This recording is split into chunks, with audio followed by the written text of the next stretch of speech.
Okay, is everything working? Close my phone, no need my phone anymore. Up. This is working here. This is working here. Okay, so we're up for the first stream of this month. This is the usual notification from Twitch, I guess. Tell me that, hey, you're on stream. I don't know if you know, but you're on stream. There you go. Boop. So, hello everybody. How are you doing today? We're back for another stream on Genshin. I know I didn't know last time if I did finish the Archon quest, but in the end I technically did. I think I'm on last part, but I think the last part of the Archon quest is just the Dainley's part, which, to be honest, if it's not, then I'm interested. If it is the Dainley's part, I'm not interested in that much. But just in case, I didn't want to miss it on stream, because if it can involve some of the characters from Fontaine, I'm kind of interested in doing it anyway. But yeah, I mean, we're starting with this because I accidentally walked into this region last time I played. Now I'm stuck in this conversation. I did try to exit the game while the conversation was still going to see if it was gonna pop me somewhere further so that I don't go and do this conversation, but apparently not. Should probably have to check that out before the stream. Anyway. So it's a tragedy, isn't it? He gave up the reward and then returned home, nothing the same. Why tell the story of a fool like him? If it were me, I'd have stayed on that island. Apple aren't my favorite, but that'll always be an issue. Looks like we have a new friend joining us. Also, that's my one. Probably just like the story of a treasure on an island, I don't know.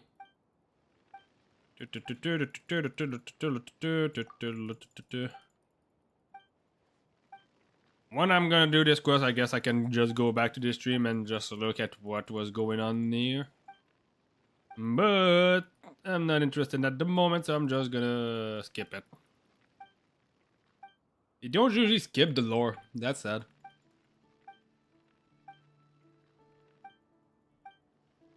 Well, not every single lore. If it's like on cinematic like this, where it's obviously like something that should be important, I don't tend to skip it. Yeah, if it seems important, I don't tend to skip it. If it's just like side quest, I will. Tint will need to go on a quest like a true adventure. She'd have to collect lots of Stella fruit, deliver them to Surgeon Octopus, and pass the trail of awakened Colonel Ironwell. Yes, that was not skippable because it was something important. Well, like I said, it's the quest that give me multiple quests. God damn it, this is not what I want. Expedition reward, Valiant Rick.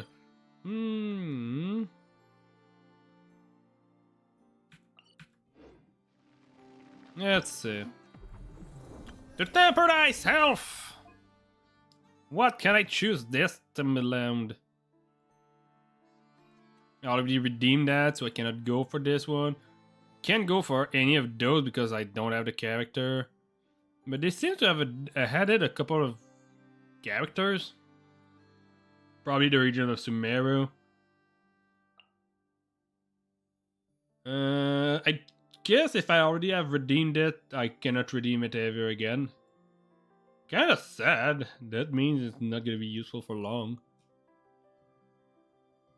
Let's see. I don't know which characters and at the key too.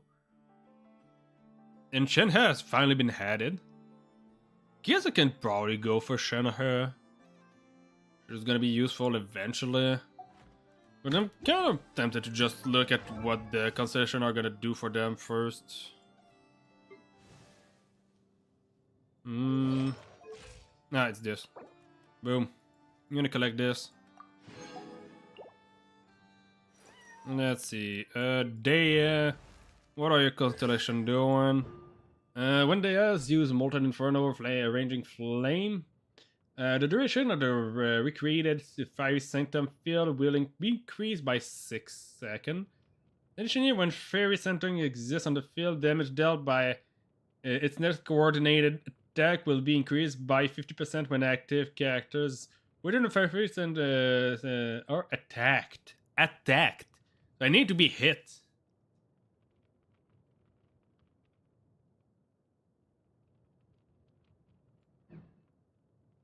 I guess. Let's see. I do plan on trying to build that at some point. Let's go look at Shenhe. Our first is Spring Spirit Summon can be used one more time. I guess it's our like common skill, which doesn't say much of what it does. After using the Royal Descent, behold Ito the Evil, Radical gain 2 stacks of superlative super strength. After 1 second, Ito will gain 1 stack of superlative strength every 0.5 second for 1.5 second.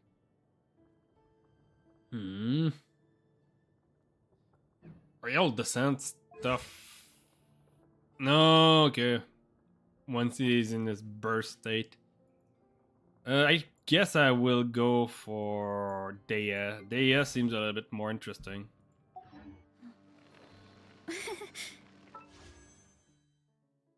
Whoops, this is not what I want. Boom. There you go. Dea is the choice.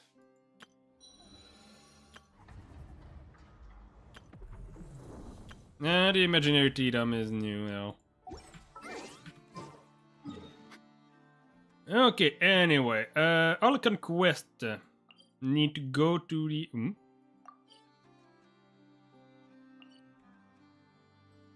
need to go to the Insumeru for it. Let's go. I guess I could have actually teleported in the city. Don't know why I didn't.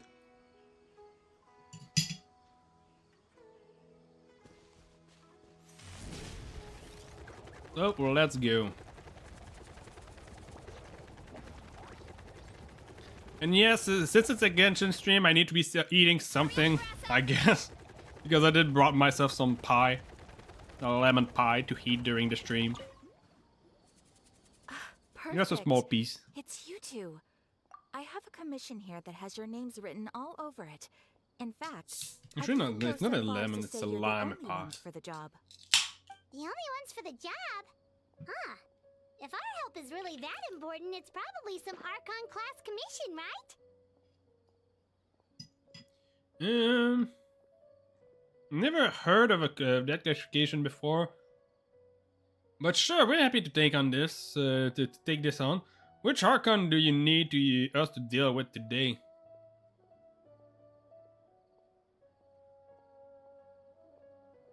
Wait, what? I have a commission that has been written out of it. In fact, I'd even go so far as to say you're the only one for the job. The Adventurers Guild doesn't employ that kind of classification system. In fact, this commission is also probably not nearly as intimidating as what you're expecting. Oh, so no need to kill any Archon, I guess. All it asks us to do is to find a missing person. And why would I be the only one able to do that? Then why did you say we were the only ones for the job? I came across this commission while reviewing our backlog not too long ago. It seems simple, but our records indicate that over a dozen successive efforts to complete it have all ended in failure, despite attempts by several accomplished and renowned adventurers. With the reputation of the Adventurers Guild and the performance of the Sumeru branch at stake, it's in our best interest to assign this commission to the adventurer with the highest completion rate over the past few years. What? Well, that's us for sure. So I didn't ever get you nowhere with this, with Paimon. But I can't guarantee that we'll be Eh. All I'm asking is for you to give it your best shot. If it proves to be beyond your capabilities as well, I'll talk to the commissioner about canceling the commission. Okay, so who are we looking for? And what is it about this commission that's made it so hard to complete? This commission was jointly issued by the residents of Vimara Village. They say one of their own villagers has gone missing. But the problem is, they don't know the missing person's name. They can only provide information about his general appearance. They're all from the same village, but they don't even know his name? That's weird. If so many adventurers have failed to complete this commission, maybe this missing villager doesn't exist at all. Could it be some sort of a prank or something? Unlikely. Several villagers came by to issue the commission, and judging by their appearance and tone of voice, they seemed incredibly sincere. It certainly didn't seem like a joke to them. Besides, putting up a commission requires a processing fee. There aren't many upsides to a prank that costs Mora to carry out. Unless those people are extremely rich. If I was rich, I would be doing something like that. I'm just kidding. It would probably be best to go to Vimara Village and ask around first. I might be dumb, but The not that Adventurers dumb. Guild does have some information on hand, but I would say anything you can learn directly from the villagers would be far more reliable. The best way to avoid misdirection is to go to the source. Alright then, let's go! I'm starting to get really curious about this whole thing. I didn't forget to bring myself a piece of pie, but I did forget to bring my my brush. Or I don't know. I don't actually know how it's called. I'm gonna Google it during the next conversation. Not now. So, ugh. My parents always say, no matter how busy life gets. Yeah, so like the best, the bedtime story is still the current Ark Conquest, but I don't know why we're back in Sumeru. Running late again. Seems weird that we're back in To the Sumeru. Vimara Village! Why don't we talk to some of the villagers to learn a little bit more about the missing guy? If this commission is really as challenging as Catherine made it out to be, we're gonna need to carry out a very detailed investigation. Hello there. You looking to buy something? I do business in this area. Oh, no, we're adventurers. Catherine sent us to look into a commission here in Vimara Village. Ah, so you're here about that then. Ah, you're not the first, that's for sure. We've certainly made a lot of trouble for you all. To be honest, we aren't holding out much hope. Many adventurers have made their way out here, confident they'd be able to help us, only to leave soon after with nothing to show for their efforts. We've pretty much had it up to here in questions, and the area around the village has practically been overturned in search of clues. But no one has been able to make any headway. So, this person we're looking for, what's his name? Where did he live? Does he have any relatives? I don't know. I really have no clue. I couldn't tell you. Okay. Guess you are really sick of answering questions. I'm sorry. I didn't mean to sound short with you. I was actually just giving you my answer to your questions.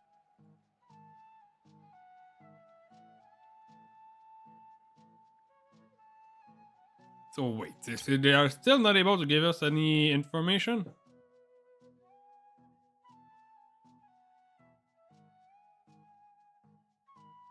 Yeah.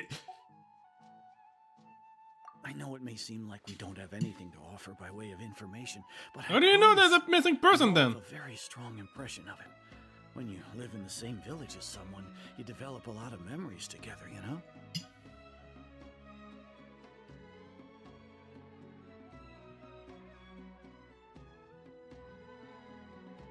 You all have a very strong impression of him. You all have memories with him. But you cannot even tell me where he live, what his name is, when was the last time you saw him? Who is that person if you can't even remember those things? We just don't know the specifics. Maybe we did at one point, but that information is long gone by now. I guess they are just too used to At using least the that's what Akasha. everyone in the village seems to think. We've all exchanged what we know, and that was the only logical conclusion. Alright, specifics aside then, what kind of person was he? We don't know. If you answer that, Yeah. then I... In his early 20s, probably. Incredibly kind sort of person, always willing to lend a helping hand. I'd chat with him when I didn't have any customers. I even saw him stick out his neck for others on more than one occasion. Very interesting guy, that one. Wanderer? Now that you've started talking about him, you don't seem nearly as down in the dumps as you did before. Seems like he left a pretty good impression on you. But of course, everyone in the village is pretty fond of him. We wouldn't have issued that commission otherwise. There aren't many young people like him nowadays, so genuine and pure. To think that he just up and disappeared one day. I just hope nothing bad happened. Could he have just moved away without telling anyone? No, he's not the type to leave without saying goodbye. And anyway, moving away without being seen by a single person in the village? There's no way he would have been able to manage that. Huh. Alright, thanks for the information. We're gonna go ask around some more. That just seems weird that nobody can tell his name. But I would guess it might be Wanderer. If he came to live there for a while. It's that guests I hear. Hi, Grandpa Amadea. We're here to help you look for the guy that's gone missing. Ah, so that's what brings you to these parts. Coming all this way for our sake. That's so very kind of you. With your help, I trust that young man's case is in good hands. Could you tell us a bit about him? Of course. I'm happy to help any way I can. With my failing eyesight, I'm afraid I can't offer much about his appearance. But I do remember hearing the sound of his voice. Not recently, of course. That loss has left me feeling quite empty. I don't think his parents are still living in the village. No, if But they're talking somehow about he never seemed lonely. In fact, he was usually the one offering companionship to others. yeah, He it would cannot often be take Wanderer. time to visit the elderly or play with the orphans in the village. And whenever someone had something on their mind, he was there to listen with open ears. He always knew just what to say. As the village chief, I owe him many thanks. Helping villagers navigate difficult moments in their lives should have been one of my responsibilities. But he was often the one rising to the occasion. Wow. He seems like such a nice and gentle person. No wonder his disappearance affected you all so much. But, you wouldn't happen to know any details about his name, address, or family situation, right? Name, address, social security numbers. I'm I ashamed heard to that so admit many it. times and because I of just videos on can't YouTube. remember. No matter how you look at it, I should know those things. But for some reason, no matter how hard I try to remember, the information just doesn't come. Perhaps my age really has caught up with me this time. It's okay. There's no need to force yourself to try and remember. We'll figure something out. You cannot be that important if you don't remember his name.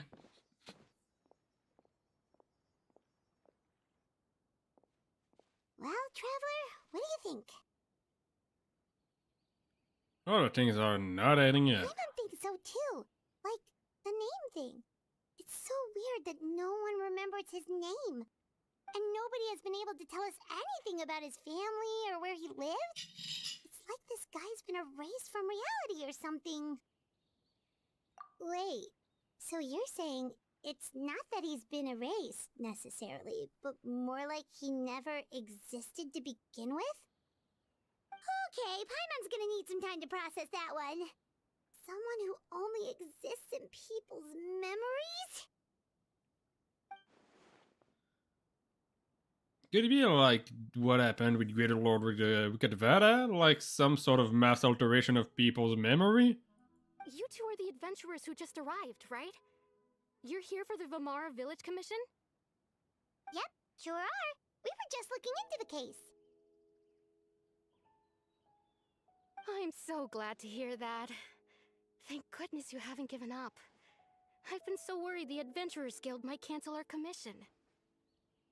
My name is Atosa, by the way. I grew up here in Vamara Village. Anyway, I just wanted to say, please keep searching for a missing villager. I'm begging you. You have to find him.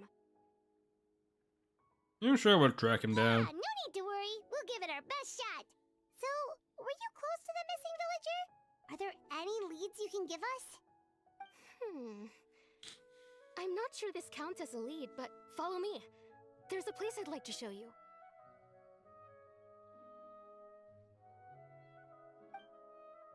Okay, that's still better than nothing.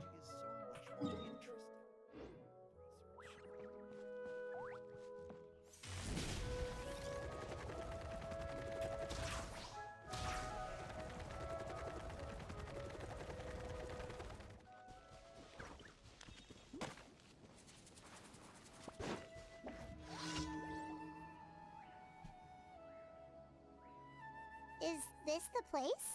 Under this tree? Yep. I know it doesn't look like much, but this place is very meaningful to me. It's so full of memories. I think I saw someone We into the used to tree. always sit together under this tree and talk. Sometimes we would look up at the clouds in the sky or stop to feel the wind against our skin. We could sit there for hours at a time, never realizing how long it had been. I was actually adopted by the people of Vamara Village. The forest rangers found me in the woods as a child. I was surrounded by such good people, and growing up in the village was so lively. Still, there were times when I couldn't help but feel incredibly alone. Alone? How should I put it? When something's bothering you, or when you have good news to share, you always want to talk about it with somebody. You don't have to explain what loneliness Last is. time, I didn't know who I could talk to, or if I should say anything at all. Everyone has their own problems to deal with. Even if I might want to confide in others, I don't want to become a burden. Really? You know exactly how I feel?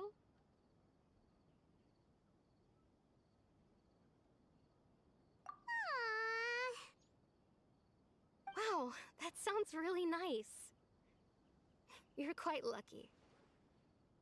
When it comes to our missing villager, Yeah, there's a- well, I guess you could say that to me. He felt like both a family member I do could like rely on statue. and a friend who could really understand me. No matter what came my way, I knew Oh, I could chest. always talk to him. He was so thoughtful and pure, and patient too. Whenever I talked to him, he would always seem so interested, as if the things I was describing were just as important to him as they were to me. Ever since he disappeared, there's been so much I wanted to tell him. No, none of those things matters now. I just really want to see him again.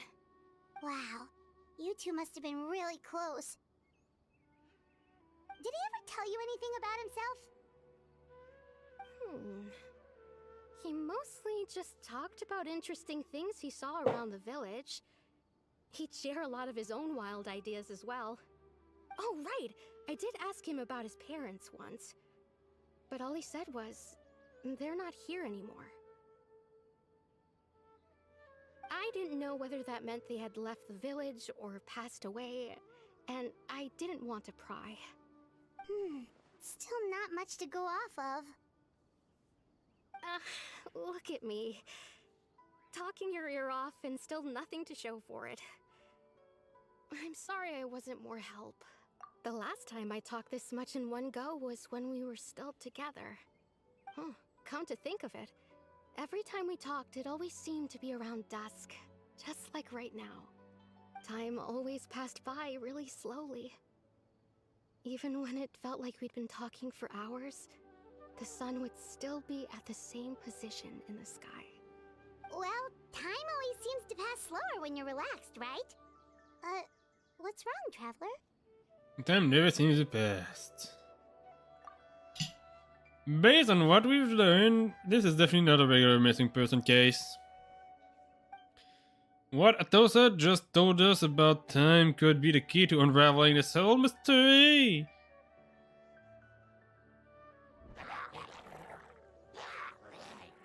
Hey, look at those hilly trails over there.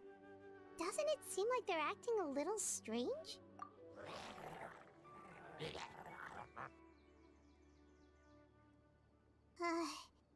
The Abyss Order. Could they be the ones behind all of this?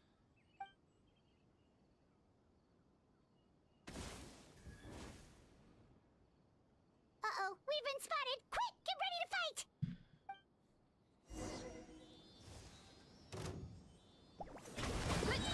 Boom, boom, boom, boom, boom. Said boom. Nobody should be alive anymore. Thank you Hey, you. so much. I wasn't expecting monsters to show up. If you hadn't been here, I'm not sure what I would have done. It was no trouble. No question. What is the episode doing Now around that I here? think about it, the hilly trolls around Vilmara village have been a lot more active lately. They seem agitated and would often attack anything in sight. Chief Amadea doesn't allow the children to play in the area around the village anymore. Maybe the Abyss Order really is involved. Well, we should head back and check out the situation in Vilmara village just in case. If the Abyss Order is plotting something that could spell trouble for the villagers.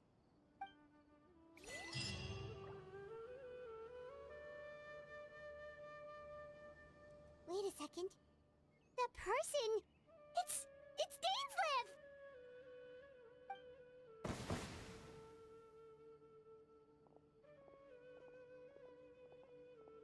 Ah, it's you two. Okay, I'm not interested anymore. I just don't know why. I don't really care that much about what Dainsleif's story is. I guess it's because I'm more interested in the story of the Archons themselves.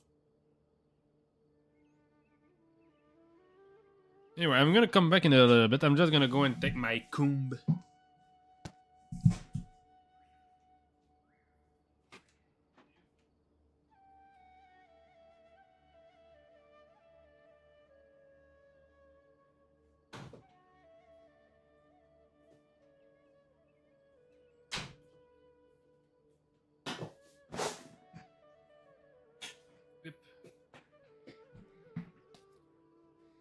Yeah, I know he's everywhere. Dainsleif is everywhere. He's in every single story. He's just not interesting at all. Oh, a friend of He's yours? boring. Well, I'll leave you all to it then.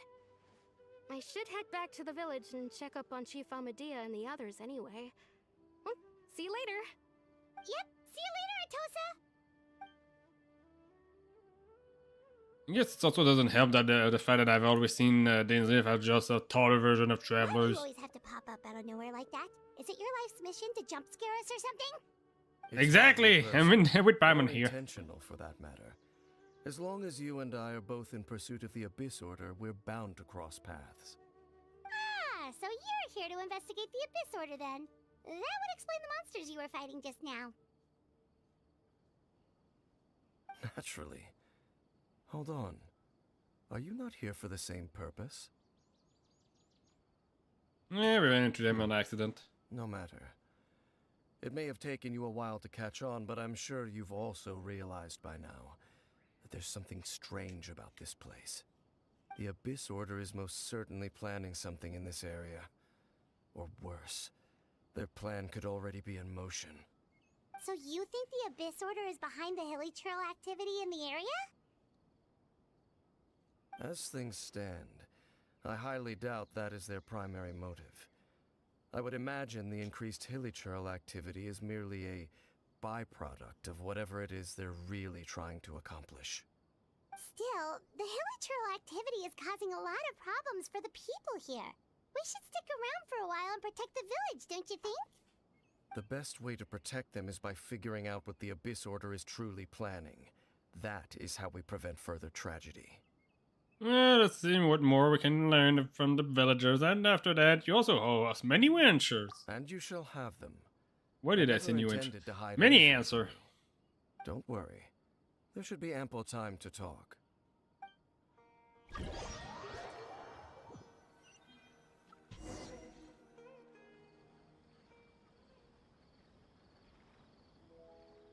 Ah, so that was the commission that brought you here to Vimara Village. Someone who seems to only exist in people's memories. That is indeed quite intriguing. I would agree that it's unlikely you have a simple missing persons case on your hands. However, any possible connection to the Abyss Order is still unclear. It appears all we have by way of clues is increased hilichurl activity, and that is certainly not much to go off of. Right! That mysterious voice he heard in his sister's memory. The one who called himself a sinner. Who is he?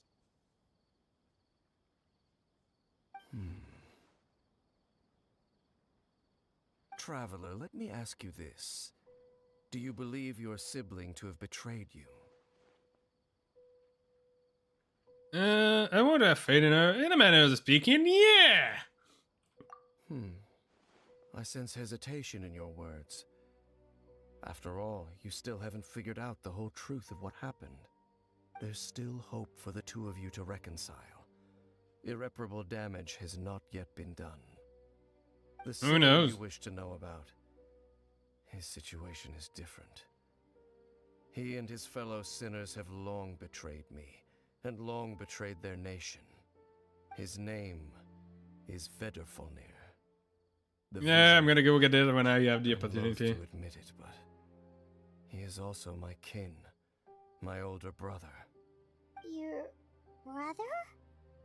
What happened between the two of you? What really happened in Kenria back then? This is probably pretty much what I'm really like. The only reason, like, I think Dainsleif's story might be interesting because I'm quite curious about Kenria itself. I'm just not curious about Dainsleif.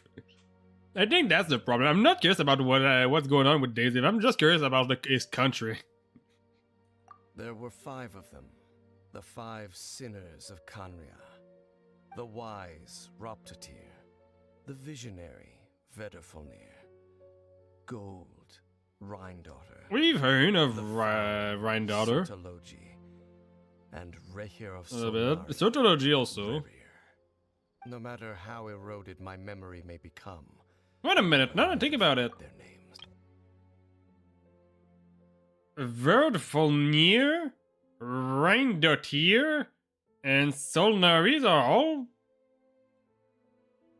Oh, thanks, Terrasandu.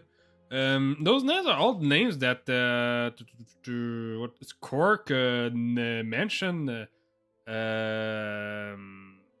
while we were talking to her after the incident with the whale. Those were all names she mentioned.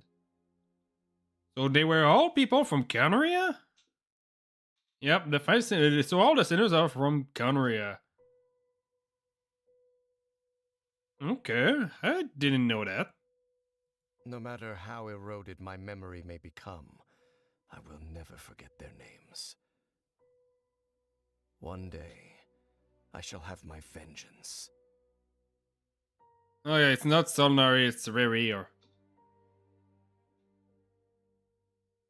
Sorry, I thought Solnarir. I didn't saw that Solnarir was part of the rationers of Solnarir. It's Rerir. And yes, if all of them, the only one I don't think I've heard Squirk mention is probably Roptarir. Not Roptarir, it's Roptatir. I don't think she mentioned Roptatir, but I do know she mentioned Verdfolnir and Rheindotir. Oh, you met Rerir. Oh, okay. Sortologi is the masters of Squirk, though. That I know, I do Some of know. those names sound really familiar. Rhindaughter is the one who created Albedo. Sir Delugi is Skirk's master. And the one we just learned about, Dane's brother, Vedafulnir. If he was the voice of the sinner, then the one who inspired Clothar to create the Abyss Order was him. Somehow everything is connected. Is Dane's Leaf one of the sinner himself as well, though? If that's true, then the stone slate we found in that ruin in Fontaine is the one that outlined Fontaine's prophecy. That was likely Vedafulnir doings as well. Why would he do that, though? Why would he create those slate? They were once people of great esteem in Canria, those who carried the hopes of the nation. They were the best of their peers, outstanding in their respective fields. Does that mean that the people from Canria, the sinners from Canria, are also linked with what's the name? The Divine's retribution? I don't know. Six Anyway. of us, together. We should have been the ones to prevent the disaster. The ones to stop the Vinster King from continuing to rock the foundation of the world. Yet, deep within, the five of them craved something more. They could not resist the call of the Abyss, and divided among themselves a power that could destroy the world. So they became I guess they are gonna make Dane's Leaf Also playable when they transcended finally beings, release each in possession like the of exploration of the world-shattering remnant of When Canria, the cataclysm occurred, if not they ever one do of so. them stood up in defense of their nation. Not one came forward to prevent the tragedy, and for that, they shall never have my forgiveness. If he is a good guy, though, who knows? He might be a bad one. Indeed. If they are not stopped, the day is sure to come when they will also betray the entire world. It'll be hard to talk about all of this, but you've telling me. Of course. Well, I already As I know said, that Soda I Glow never Guess is pretended not to in this hide world anything from anymore. you. You went to another one. What have you been looking into all this time? You went into space. I've continued to investigate the questions surrounding the Loom of Fate. It's been quite some time since the initial operation was launched. By retrieving the eye of the first field tiller, we were able to stop part of their plan from coming to fruition. Oh, Paimon remembers! Weren't they going to use it to corrupt Osial and make a god or something? Indeed. However, it's obvious that was just some sort of technical experiment. The eye was integral to their plan, yet somehow, despite failing to obtain it, they've skipped the experimental phase and found some other Maybe. way to keep Maybe it's moving not forward. happening. There are many signs pointing to that effect. Then After all, they what did should we release do? Quirk as a It's not cryo too late, type, is even it? though she's not really Our using most cryo. pressing concern is to determine the purpose of the Loom of Fate. From there, we'll be able to deduce the Abyss Order's true objective. Based on the intel I've gathered so far, I suspect the Loom of Fate is related to the ley lines in some way. And who knows, they might even at some point decide to kill him. They might at some point just decide that, well, we're done with the story, so let's just kill him. So that the story looks a lot more dark. Because technically, he is a walking, not a walking zombie, but he is a walking remnant of an ancient civilization. An ancient civilization that is that has been long gone from this world. The ley lines? He is just a remnant from a Traveler. civilization that You isn't were supposed able to. observe your siblings' memories last time, yes? I believe that was due to the fact that the ley lines in that area were unstable. My recent investigation has shown that Abyss Order activity in a particular area is usually followed by a series of issues with the ley lines. And one of the things that flows through the ley lines are memory. our commission here in Vamara Village. The person who seems to exist only in people's memories. Could it be connected? No, no, think about it. I don't even remember if actually the sister is considered to be one of the Outworlder. Maybe the line, the loom of fate, the missing person that doesn't seem to exist. What connection between? Oh, there's a problem in the ley line. It's certainly possible. I'll join your investigation tomorrow. This missing persons case could very Hello, well turn out Just to be the Carla. key to unraveling these mysteries. Well, if we're teaming up with Dane again, we're gonna need all the energy we can get. Let's try investigating somewhere a little further away tomorrow.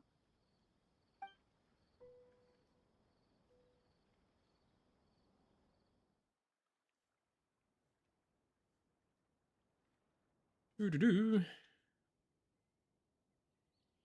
Pretty sure it must have been a problem with the ley line. Oh, so tired. You have to be so loud, Paimon. Way too much brain juice yesterday. Looking, It's what do all you mean Dane's looking like fault for all Ragnarok? that complicated stuff. My head's a mess. Well, let's go find Dane. We've got a lot to do today. There you go. This is such a great place for a vacation. Running late again. Dane? Hello, Dane? Hello. Zoning out over here. Bot keeper. Did something happen? Never actually realized he has a tattoo. It's doing great. I'm doing the Archon quest.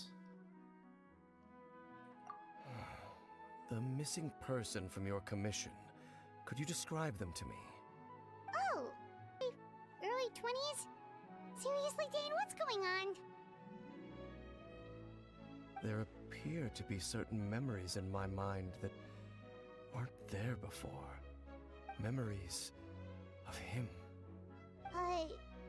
You're not too much into these type of games. Just talk too much Well, about him this one is yesterday? mostly You like had a story. weird dream or Normally, something? I do like just playing from time to time to those type of games. It wasn't But my type of game is mostly like there. tactical RPG, like Fire Emblem and stuff. Memories that suddenly appeared in I my also play a mind lot of after Zelda I and woke a lot of up, but I'm certain old I've game. never met this person before. I recently did the Let's Play of Twilight Princess. I don't know exactly what I'm gonna do next after I'm done with the Archon quest and this, because I don't intend on doing everything in Genshin. I do like FPS. I do like FPS. It's just not like I'm not that good at those. Is the thing. I'm not. I'm usually using like a snipers in FPS. I remember. Oh, I do like FPS, but I don't like battle royales type of FPS though. I'm bad at those. I'm extremely bad at those. What? Okay, so this missing person definitely has something to do with the Abyss Order then. Indeed. And it appears he possesses the ability to implant memories into the minds of others. Oh, is that even possible? All the memories the villagers have of him, could they be fake too? Maybe they never knew him at all. But why would he do something like that? Well, what do you do Whatever for the a Abyss living? Order is Because my planning, work is not an that. important truth has been revealed to us. Yeah, this I work morning. as a mechanic. I do like Sort of true. 8 hours a day, and then I come back here and I do some Goal reading from time to is time. I still to do. obtain the eye It's of just the more. first It's friend. mostly just what you We haven't play. You're stopped planning searching though. for it. It's I how am you're. the only You're. person who knows It's its just enough location. time. Perhaps implanting that particular memory was an attempt to interfere with my mind in some way. Is the ice still safe? Your concerns are not entirely unfounded. Yeah, freelancer. I don't believe the Abyss Order is capable of altering reality like that just yet. However, What kind of freelancer? considering their single-minded pursuit of the eye, I would see an equal Ah. level of caution is in order on our part. Come with me. We must check whether the eye is still in our possession. Oh, so you're going to take us Seems to a nice. unit?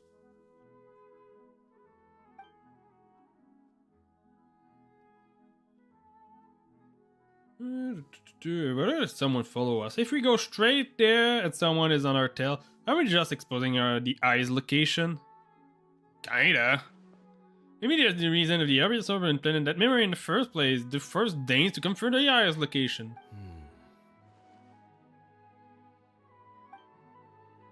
Given what I know of him, though, I'm sure Danes has already thought of that possibility. It seems like he might already have a plan. Leads the way, Dane! Of course. Yeah, my sleep schedule is not necessarily like super good either.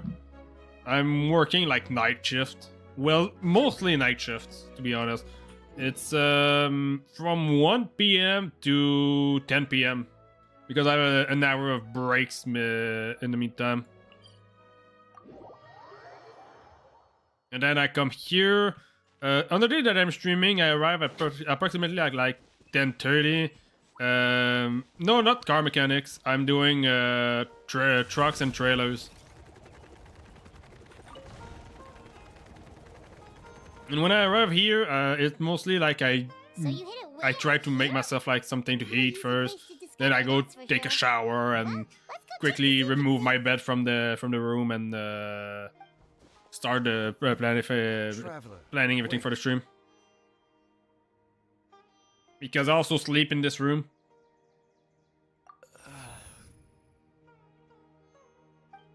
Something's definitely wrong with Dane's Leaf. We've no time to lose. No, I'm Let's not head looking inside. to be affiliated. I'm not looking to be affiliated. I'm doing this as a hobby. It's not a full-time job. I already have a full-time job, and I'm pretty happy with my job anyway. I'm just here to have fun. I am really just here to have fun. If I can't have fun, then I don't. Then streaming is not for me.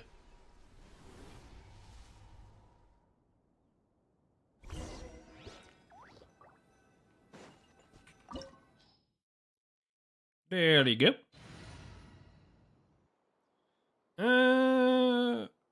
They do recommend those elements, so I guess I'm pretty much kind of forced to bring those because I don't know if I'm gonna have to need those elements as do.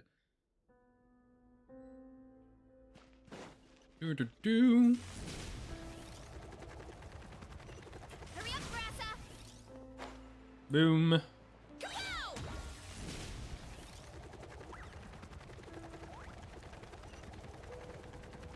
I kind of remember this place. It's the shroom place! Kill the shroom! Mechanisms here have changed over time. You can access the upper floor through the side door. Perhaps you should try reactivating the mechanism over there. I don't remember this place at all, actually.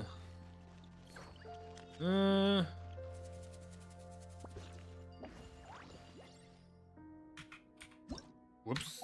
That's the wrong input. This is the input I wanted. There you go. Finish the product by joining a sim.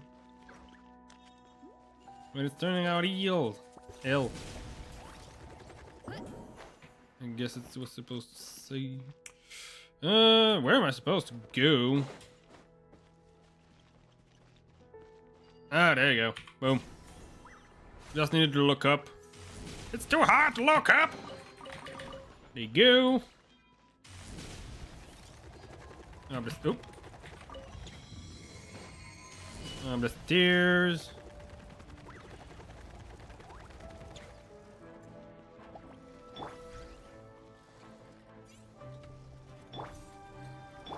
Stop right there! Yeah, hands up! There you go. Boom. Down.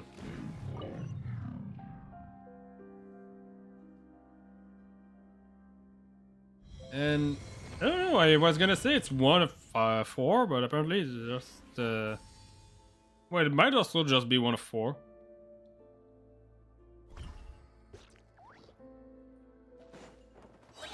Boom. Make sure all the runes are pointing in the direction indicated by the light. That should unlock the mechanism.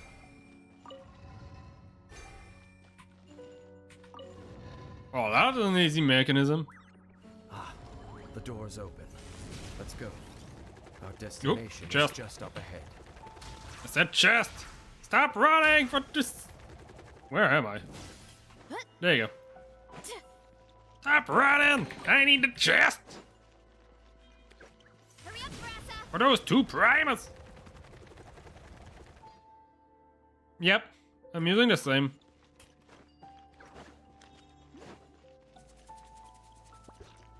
There you go.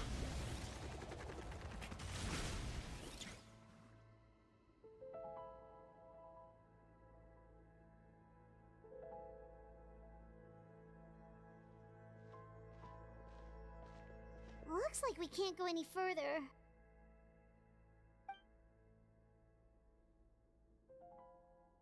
Be on your guard. I sense the presence of the abyss. It's the Abyss Order! They're here! Well, Danes did just said that the abyss was there.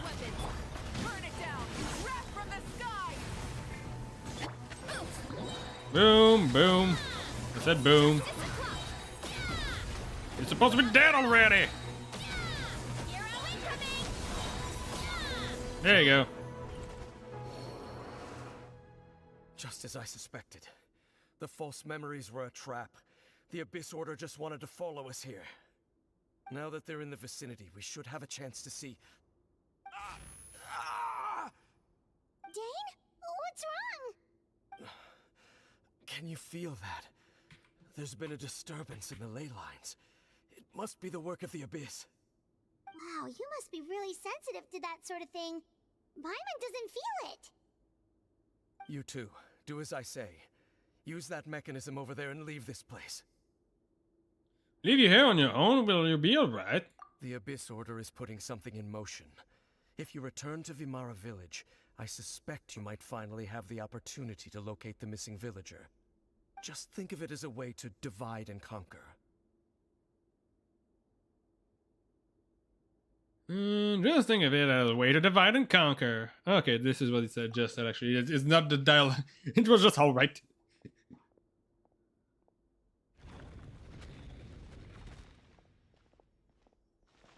James does have a point, but something it still feels off. What am I missing?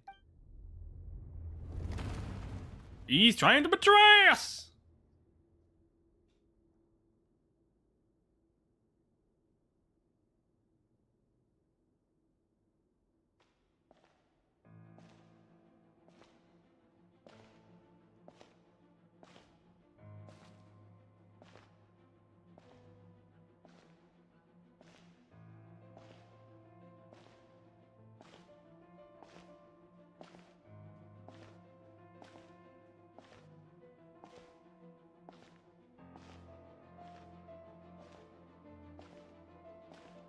Now think about it. The pattern inside of his cape is kind of similar to the pattern. Oh. I knew going along with your trap would be the only way to meet with you face to face. So we did all this just so we didn't see our sister? Risked your safety and that of the Eye. That's quite the gamble, Dainsleif. But I believe that I am the one walking into a trap laid by the Twilight Sword. So you came here all on your own? What about those followers of yours? When the Twilight Sword is prepared for battle, any army I could send would only be marching to their doom. Better that I face you alone. I know you must have a lot to say. Why didn't he want us to meet our sisters? You'll have to defeat me first.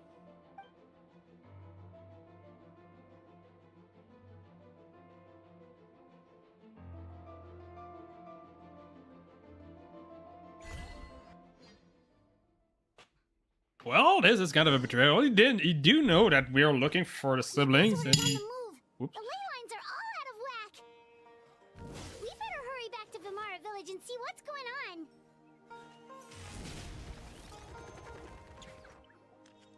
Oh well. Look at those hilly churls over there. It seems strangely calm. Weren't they acting super agitated just a little while ago? Why are they so calm all of a sudden? Wait, I hear something. In the New World, they bade farewell to the shrouded sun. At last, they no longer needed to dwell on their suffering, or try to differentiate between various thoughts of blasphemy. Such was the price they paid, and thus their souls became cleansed and pure. Did you hear that? What was that sound just now? That's someone's It voice. sounded so gentle. Could that voice be comforting the hilly churls in some way? Oh, this is weird. Let's check if this is happening anywhere else.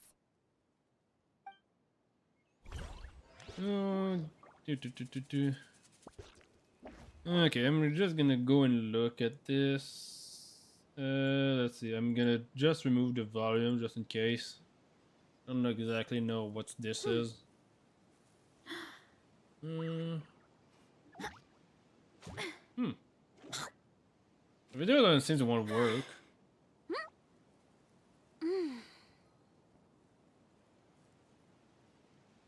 It just doesn't seem to want to work.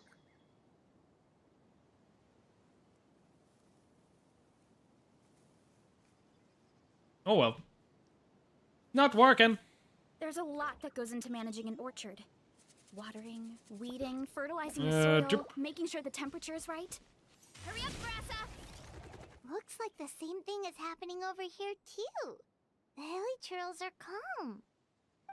You see, Oh, there you go. we're both still here.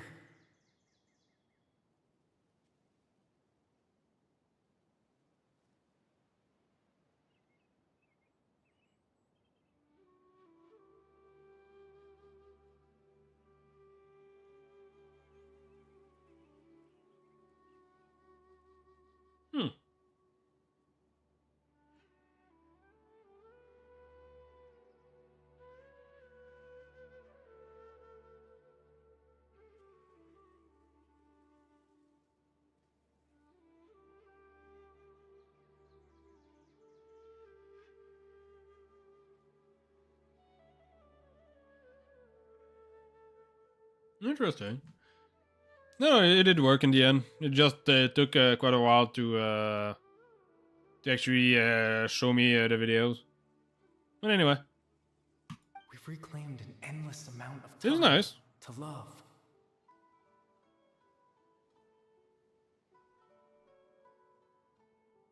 Release your tears. You This no is longer one. need to This is hold not back another your text. sorrow. It's that voice again.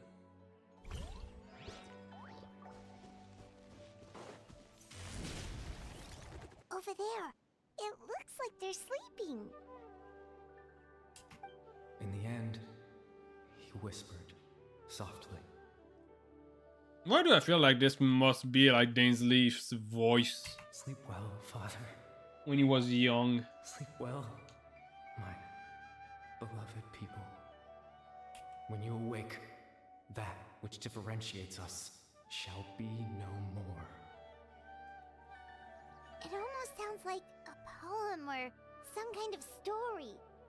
Well, now that the hilly churls have calmed down, Vimara Village should be safe at least.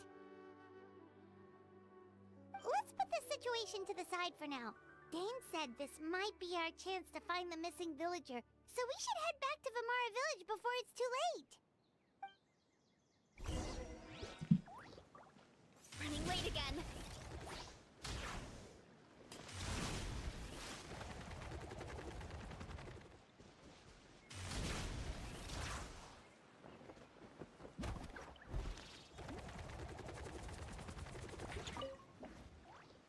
Grandpa Medea, is everyone all right? The Abyss Order seems to be up to something nearby. The Abyss Order? This is the first I'm hearing of it. Thank you for your concern, but as far as I'm aware, it's been business as usual here in the village. Well, that's good to hear. Oh, also, you didn't happen to come across any clues about the missing villager while we were gone, did you? Someone's gone missing, you say? Who would that be? Huh? There you go. Things just get even more complicated. No, the young guy from Vamara Village. The one you've been looking for all this time. You posted a commission with the Sumeru Adventurers Guild. That's kind of the whole reason we're here, actually. Your missing persons commission. I'm really starting to believe that Daisy I might do not be a good guy. apologize, You two. I hope I'm not worrying you too much. I'm sure it's just my age making me forgetful again. At least right now, I can't seem to recall whatever it is you're referring to. Perhaps you should try asking someone else. How is that? All right. Thanks for your help, Grandpa Amadia.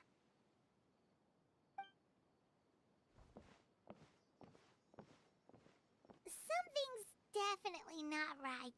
We just talked to Grandpa Amadia about the missing villager. There's no way he could have forgotten all about him just like that. What do you think, Traveler? Could everyone's memories of the missing villager have been erased again? You're right. We should narrow down the possibilities first. Let's go ask someone else then. I'm pretty sure he's up to something.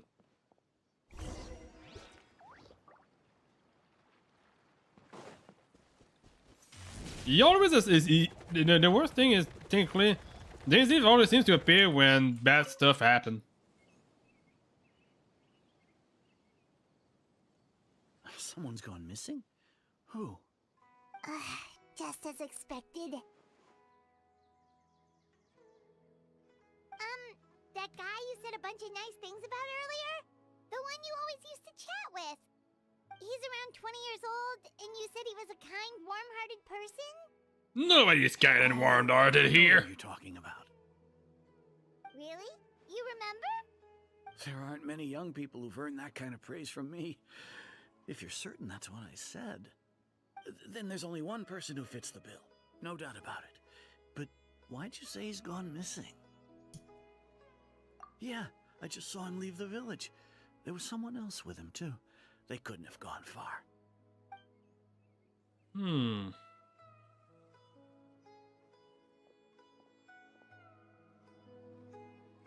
Strange. Bayram seems to remember him, and apparently he just saw him?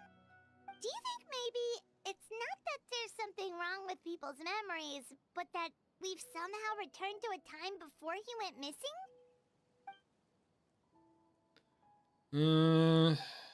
Given everything Dane's mentioned about disturbance in the line, I'd say it's more likely this is related to memory in some ways. I need to think carefully what's really going on. People have forgotten about the missing person. We've returned to a point before the discipline took place. We have recently traveled to reversing someone's memory. If this person only exists in people's memories, maybe we're in someone's memory right now. Submit! Right! Paimon totally forgot about the leyline disturbances. We're in someone else's memory. Just like how you entered your sibling's memory last time. That would also explain why we seem to be at a time before he went missing. It's a memory after all. Right. If he's someone who only exists in people's memories, then we're finally on the same turf. But didn't Bayron just say that he saw him leave the village with someone? Where should we go look for him? Who knows how long this ley line disturbance is gonna last? We might not have that much time, and we don't even know whose memory this is. I'm pretty sure I know where he went. Good idea. That'll help us narrow things down. We pretty much figured out that the missing villager has the ability to... Right! That! Could we try to figure out more about him using what we know of his ability? Like, does it maybe leave a trace that would somehow give him away? In the mind of others must be an imperfect process. There's no way the new Mary could perfectly blend blend in with the old ones. There has to be some kind of tell. If time was allowed to pass within the false memories, there's a higher chance they might conflict with someone's original recollection. That would make it much harder to avoid suspicion. No wonder! All this time That was obvious. hasn't changed a bit. That must mean time isn't passing. That's the tell of the fake memories. The implanted memories are basically taking place outside of the regular 24 hours of the day. If the memories included the regular passage of time, it would be easy for people to tell that something was off. Like there could be overlap or something. People might start to wonder why they remember doing two different things at the same time of day. That's why he makes sure the memories take place at a specific moment in time rather than over a period of time. If you consider conjuncture with what we already know, then the question of whose memory this is seems to have an obvious answer. We thought Chief Amadea forgot about the missing villager, but it turns out we're at a moment in time before the village issued the commission. Actually, I think it's Ainsley Ainsley. had memories implanted into his mind. Could it be that it's happened more than once? No. Nope. It doesn't seem. The color of the sky coincides with the moment in time she described. Ah, yep. Oh, right! That's exactly what Atosa described! Come to think of it, every time we talked, it always seemed to be around dusk, just like right now. Time always passed by really slowly. Even when it felt like we'd been talking for hours, the sun would still be at the same position in the sky. Yep, that has to be it! This is definitely Atosa's memory. Yep. Yeah, that's where they'll be. Yep.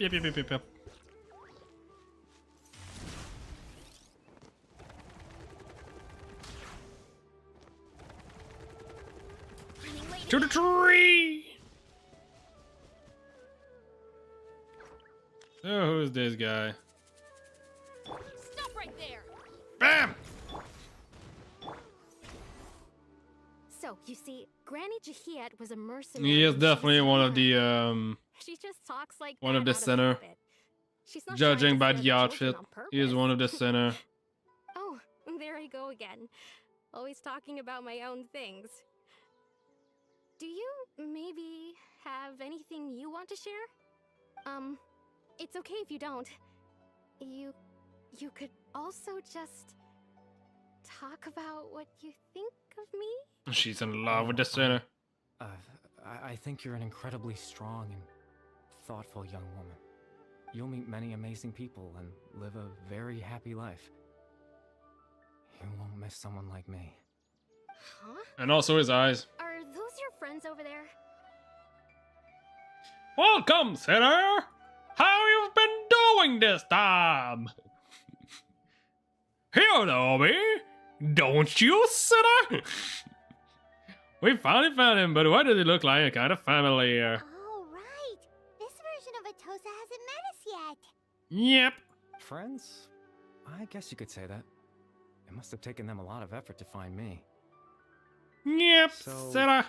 I should see what they need. I'm sorry, Atosa. We'll have to continue this conversation another time. She wasn't loving. Huh? Yeah, okay. I'll head back to the village then. Talk to you some other time.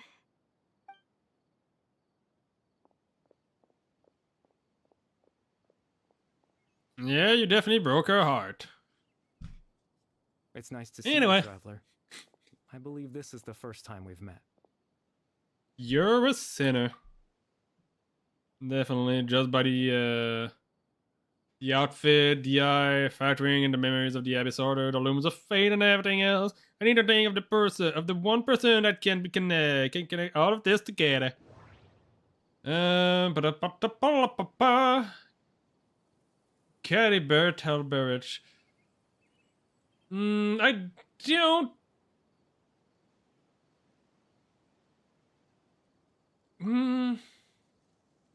Born into abject sorrow, he shall now become the loom of fate. Yep. You're Kari Bear Alberic. The son of the. You know me? Actually, he's the son of the That's quite a sinner. surprise. I don't believe I've met you before. Oh, I see. It was the memory, wasn't it? Your sibling's memory. You saw the me from back then. This is Atosa's memory. I came here to say goodbye to her. But I suppose I'll just leave her a message instead. Come, let's find somewhere else to talk.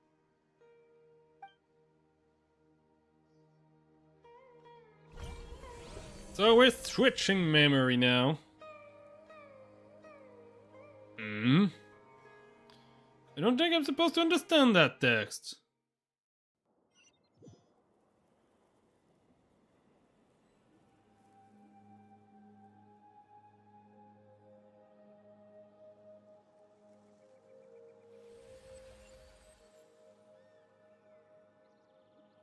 Hey, it's the. It looks like Herman's soul.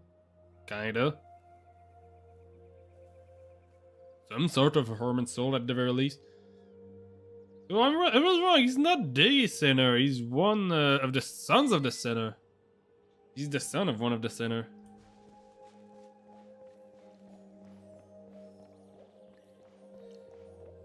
Part Conria and part Monsdatian.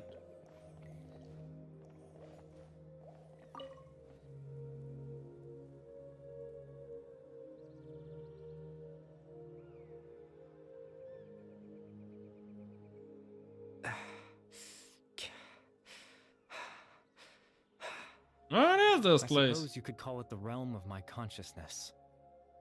I'm someone who no longer exists in the real world after all. As you well know. You're quite exhausted. It's nothing. I still have enough strength to play the part of a good host. I've always hoped that I'd get the chance to talk to you like this. And now, the time has finally arrived. What do you want to talk to me about? That is... If you want to talk to us, that means he kind of already knows about the travelers himself. But why would he want to talk to the sister, to the not the sister, but the brother of... I don't know why he doesn't want to actually talk to the sister of the traveler. I mean, he decided to talk to us instead. What happened to you? What is exactly... Extreme sorrow and pain. Hope and regret coursing through your veins. And a degree of abyssal power that defies comprehension. Father told me that once I possessed all those elements, I would become the loom of fate. But despite his intentions for me, I never truly became the loom of fate. I was merely used as a means for its construction. In truth, I died the moment I set everything in motion. The person you see before you now is nothing but a remnant of consciousness left over within the loom of fate. Garbert is dead. That's why he no longer exists outside of people's memory. That makes sense. As for your question, the loom of fate is a device capable of weaving ley lines. Weaving ley lines? In its primitive form, it can only be used to create and implant memories. But as more of it is completed, its power becomes stronger and stronger, until finally, it has the power to weave real ley lines of its own. Once fully completed, the moment it gains the power to weave ley lines, it loses the lower level ability to influence memories.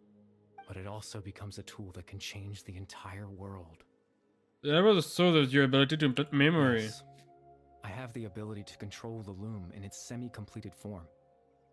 I suppose you can think of it as a form of compensation. After all, its existence cost me my life. So the mirrors that suddenly appeared in Dane's mind were implanted by Caribirds through the half-finished looms of fate.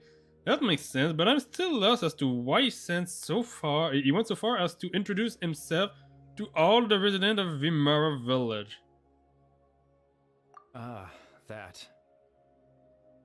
I was wrong to implant those memories. I'm sorry I caused so much trouble. Not only for everyone in the village, but for you as well. If you wanted to meet with us, why didn't you implant yourself in our memories? Wanted them to feel like I once existed in this world. As if I had a chance at life. It's not that big of a deal. That's why I wouldn't have never guessed. Is there any kind of meaning to this? Does only existing in people's memory really count as living? Well, if you go and ask One Piece, One Piece would say you're alive as long as you live in people's memory. I know what you You're thinking. only dead, really dead Why if would I you're do something forgotten. So meaningless.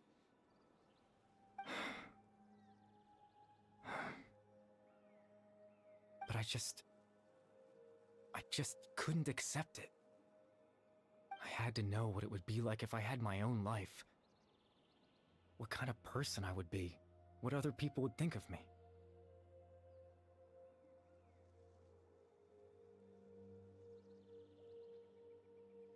Chief Ahmadiyya, Baram, Granny Jahiyat, Atosa.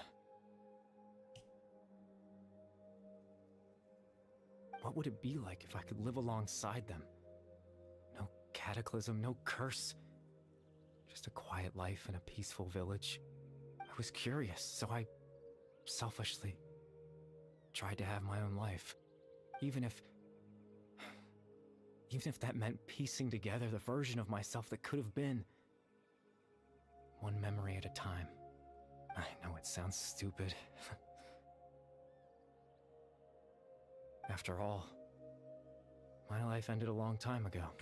Any chance at living was stripped away from me when I was 8 years old. My consciousness left to mature in an illusory world of nothingness. Even the form you see before you was nothing but an invention based on my father's appearance. An imagined version of what I would look like if I had the chance to grow up.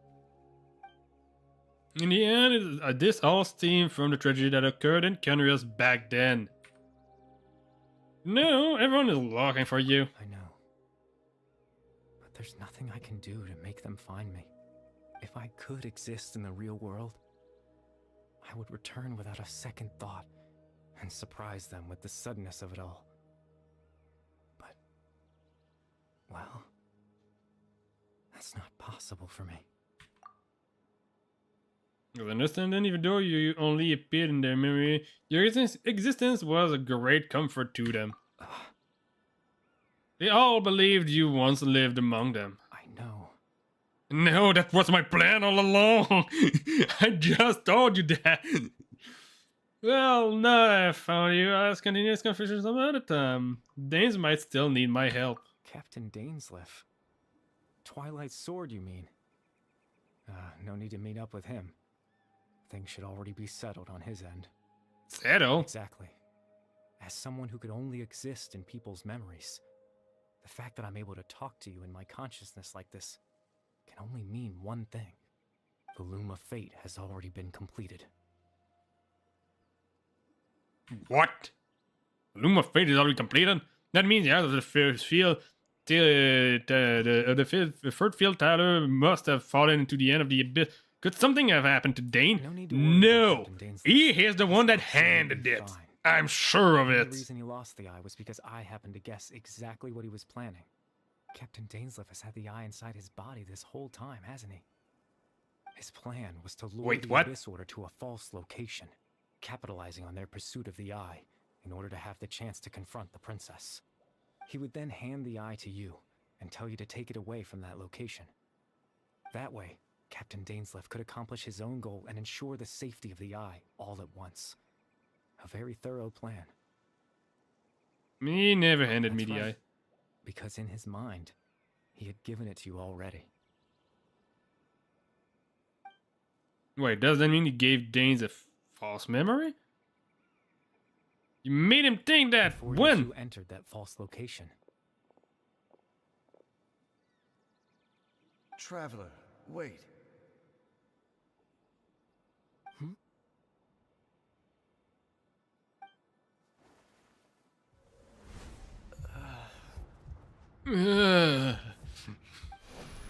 We've no time to lose.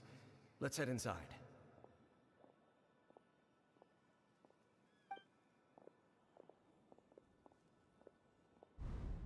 So Danes froze up back then. It was because of a false memory that was implanted in his mind. No wonder. That was when I implanted the memory of him handing you the eye. Given the tense situation at that time, Captain Dainsleif failed to notice anything out of the ordinary, and took that memory to be real. I'm sorry, Traveler, but I needed the Loom of Fate to be completed. And to do that, we had to retrieve the eye. So Danes has the eyes this whole time until the Abyss Order took it away. I'm not sure there's anything we could have done. Now that Luna Phase is complete, what are you planning to do undoing with it? I promise I'm not trying to conceal anything from you, but I truly have no idea what the princess is planning. Then why do you want Teyvat's her ley to line finish? system is deeply entrenched in the planet. Creating new ley lines can neither replace nor extend the ones that already exist.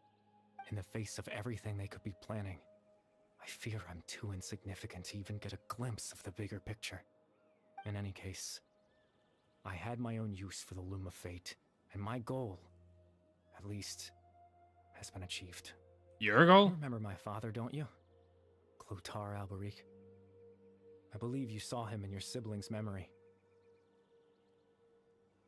After he used the power of the Abyss to restore consciousness to my hilichurl form, I suffered from an indescribable level of mental anguish. To comfort me, my father told me a story, that this was a fairy tale world where I had to take on the form of a little monster. That story managed to dispel my fears, even if just for a moment. My goal was simple: to use the Loom of Fate in its near-completed form, when its ability to create memories was at its strongest, to implant a specific memory into the minds of the hilichurls. In that memory, I would tell them a story, just like my father did for me. It was a story of fairy tales and love. But more than anything, it was the story of us.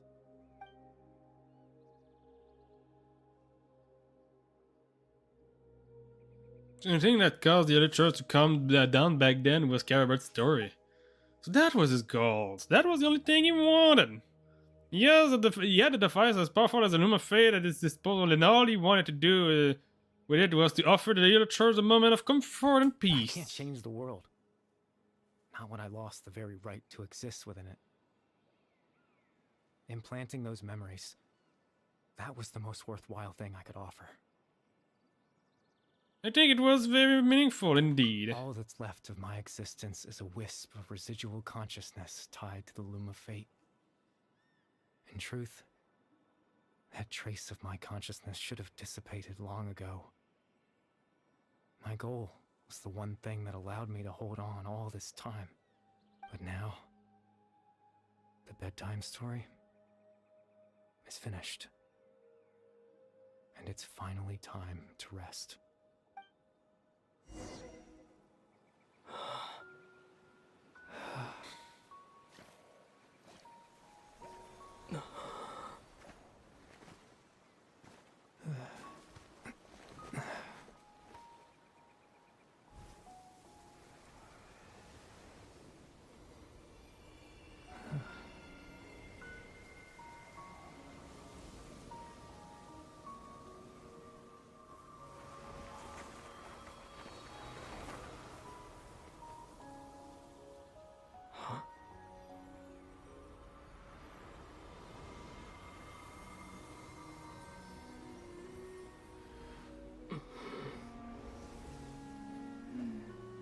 Looks like I was too late to see Kari Bear one last time. Hey, sister!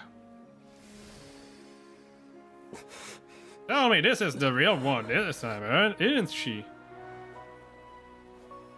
I'm pretty sure she's not necessarily like evil.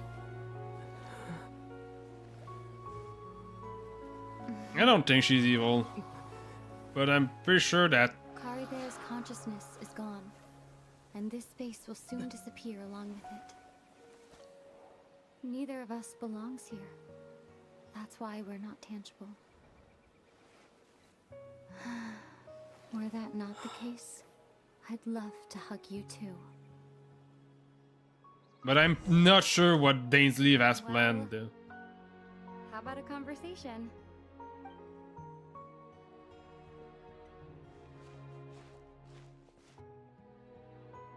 The chance to just stop and talk like this is certainly not easy to come by. Wouldn't you agree? That battle earlier was tough. The one against Dane, I mean. I didn't expect that after everything, he would still hesitate to raise his sword against me.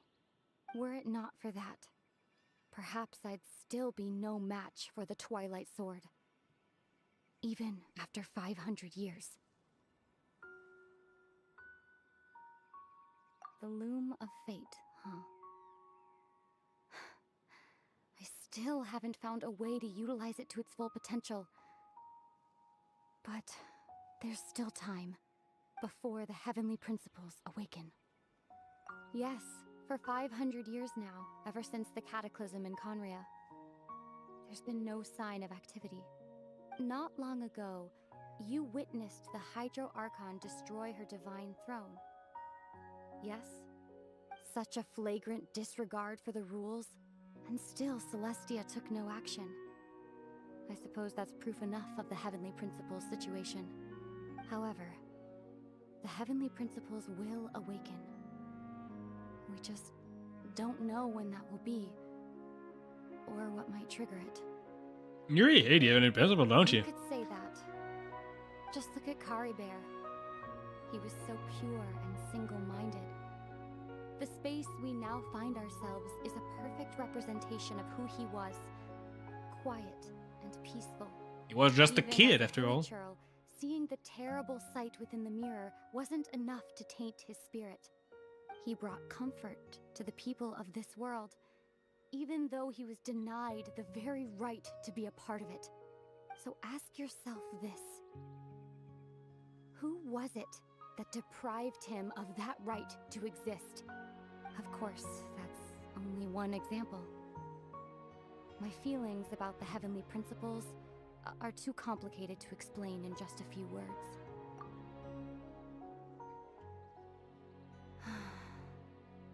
Here, I think what I would have done is I would have probably asked if she needed help. You're the only one in this world who calls me that.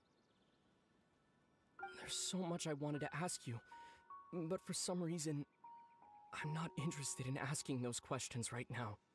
There's just one thing I have to ask.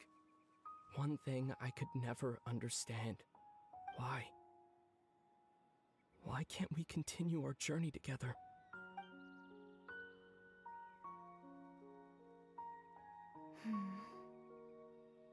There's At the end of my journey, I arrived at a place known as the Sea of Flowers at the end. Do you remember?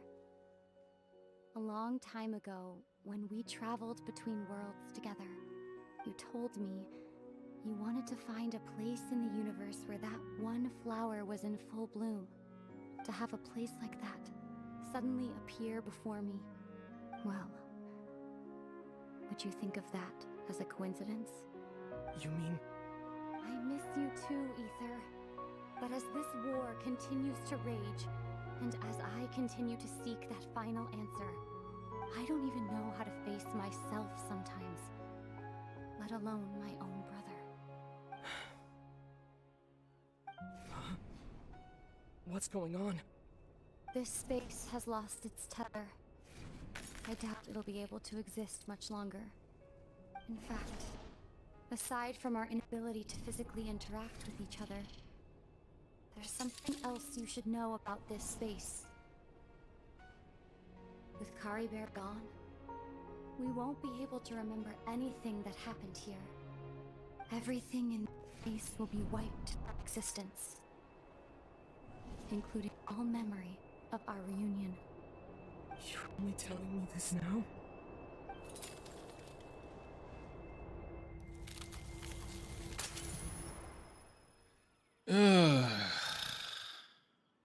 What a bad plot twist. What a bad plot twist. I don't know how to speak tonight. What a bad plot twist. To just, oh yeah, finally you meet her, you can understand a little bit more, but you won't be able to remember her. Why? Do the interaction if you don't intend of making it have some kind of suffering or something. Then not suffering, but sleeping near the village yesterday. ugh, They couldn't so- wake us up no matter how so hard they stupid. tried, so they decided to just bring us back here. Oh, and Dane came by just now. It looked like he was injured. He didn't say anything though. Just made sure that you were all right and left. Kinda seemed like he had a lot on his mind, but that's Dane for ya. Let's think for a second. We were in that memory, and we saw that guy you called Kari Bear. Please tell me you will remember at some point what happened there. And after that, Paimon doesn't remember what happened. You told me about the loom of faith. What a score! Guess our commission is complete. The mission only is in married or escaped all along. No, that is gone. I'm not sure how to explain to the village. What happened after that? I can't seem to remember. God damn it. I hate it.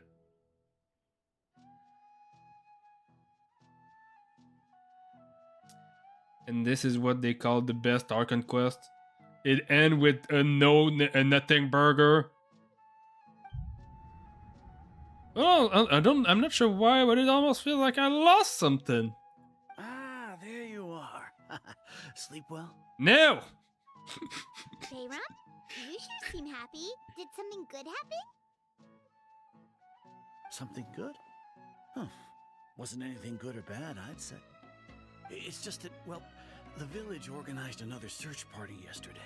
It didn't feel right to leave all the searching to the adventurers. So there we were, searching away, when suddenly this one guy said it all came back to him. According to him, one day around dusk, he was passing by this one tree outside the village, and he saw our missing villager. There he was, sleeping under that tree all by himself. His parents came a little later to wake him up, and they all left together. They looked like quite a happy family, apparently. And after that, well, we all started to feel like that really is what happened. Kind of strange that we forgot all about it for so long. The last Archibald said his goodbye. It was the last memory he gave them. Ah! Oh, and we also remembered his name, Kari Bear. Now, that's not a name you hear every day. Would have been helpful if we remembered it sooner. That is a unique name. Make you remember this I hope time. he's happy wherever he is. And we're all relieved now that we know what happened. I hate this quest. Seems like everyone thinks Kari Bear left the village. That's probably for the best. At least they have some sort of explanation now. Paimon wonders how Atos is doing. Maybe we should go check on her. If she hasn't remembered like everyone else, we can tell her what happened. Paimon didn't see her in the village just now, so she's probably at the tree. Come on, let's go talk to her. I hate this quest so much. Why does it always have to be the quest with Dane's Leaf? That makes me feel like this isn't a nothing burger. Running late again.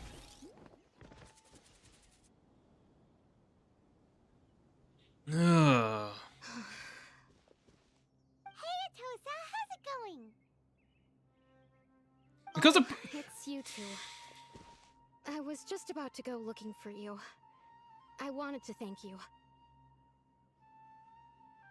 the problem I have with this, the fact that they like did the conversation between Ether and Lumine and make it so that, oh yeah, you cannot travel together because she has found already the end of her journey, but you still haven't found the end of your journey and stuff. And that's why she cannot even confide to you, but because now she doesn't even, she's not even able to face herself. So even less her brother. And then you forget, makes Ether and Lumine forget all about that conversation. It's all just because, oh yeah, I guess we should give the players an explanation, but make it so that it's not gonna affect anything of the game. If it's not to affect the game, the story of the game itself at the moment, don't do it. The player doesn't have to know stuff that the character itself doesn't know. You cannot just tell all of this, tell the character itself to forget, and tell us to forget after that. This is not what it's work. If you don't want us to know, don't tell it until it's time to finally reveal it. It was not the time, it was a random moment. We're not gonna face Lumine until a lot later, I guess, and ask her all those questions until much later. So it was not the time. Don't do this. This pissed me off. Ugh. I was part of the search party, so I remember what happened to Kari Bear now. Honestly, I just can't believe I forgot something so important. It's funny, but I have this feeling he told me the same thing. I just can't seem to remember when.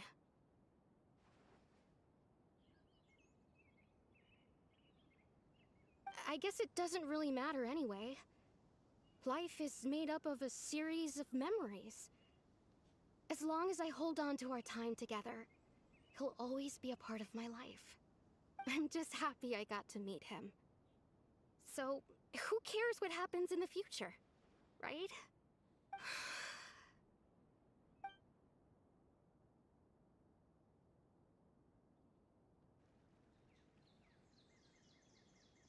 Okay, I'll admit, I'm just putting on a brave face. I was dumped, wasn't I?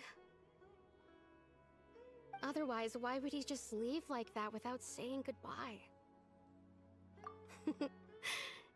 You don't need to comfort me. He was dead all along. It's just like Kari Bear said. It's the things we overcome that make life more precious. And you know, if he has a heart, maybe he'll come back and see me one day. Anyway, thanks for all your hard work, you two. I promised I'd help Granny Jahiet with something, so I should head back. Goodbye! Well, that should be it, right? Everyone's lives can go back to normal now. Oh, right! Weren't you about to tell Paimon what happened after your conversation with Kari Bear? Alright, what was happened? I can't remember. No, I feel like something is in my pocket. Picture? Where I got from? Let's find and see. You must get along with each other, the two of you.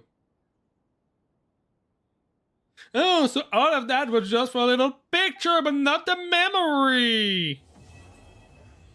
Oh, wow!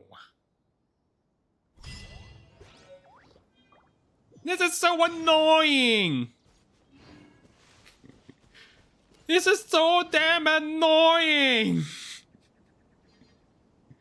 God damn it! I hate when the media, but not media in general, but I hate it when there's stuff like that happens in games and such. It's such a bad writing. It's such bad writing. I don't tend of like complaining about stuff too much. I tend of just going with the flow, but I just don't see the point of doing stuff like this. What is the point of going on, creating all that that conversation, giving all that information, Giving all of that like moment between the two of them just to remove the memory to both of them. We do gain a lot of information from this, but we don't necessarily need that information right now.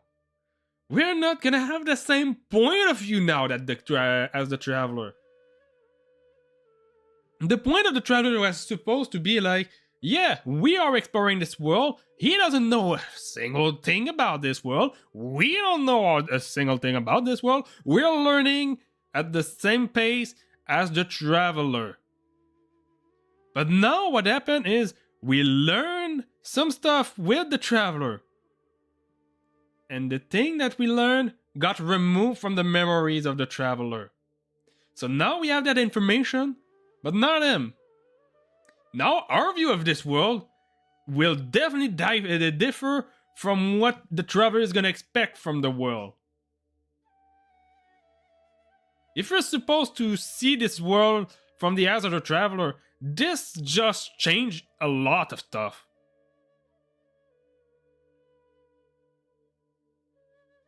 This just technically just changed what made just like a disconnect between what we know and what the traveler know. And this caused problem for I don't think necessarily like it will depend on how they will do stuff after this. And like I said, I don't necessarily like intend us doing the next Archon quest, this Archon quest on stream. I don't know if I'm gonna do it, but this is not something that I like to see.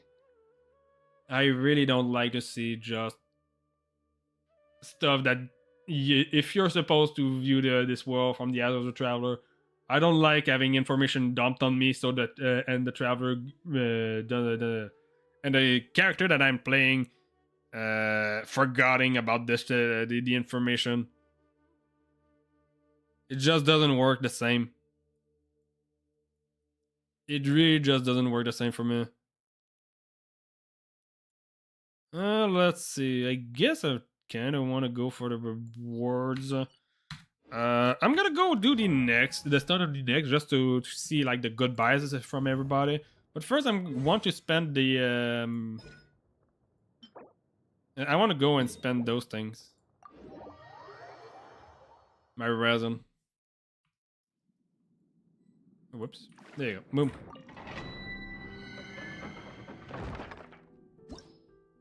There you go. Because normally I tend to start complaining about the story after the facts.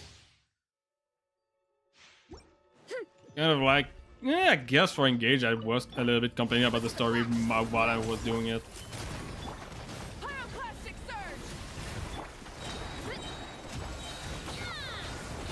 But Engage was a different case.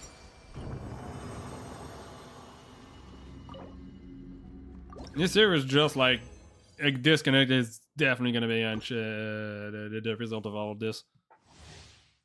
And I don't like having a disconnect like this. In those type of situations at the very least. Boom, boom, boom, boom. 15 seconds. It's gonna take a little bit of time. Boom. Don't know how much I want to do this, but I'm gonna do it. I think I want to do it just like one more time and then spend the rest of the resin into the boss.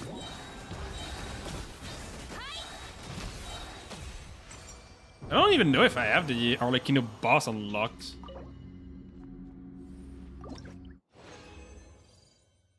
Don't think I do. Let's see. Boom.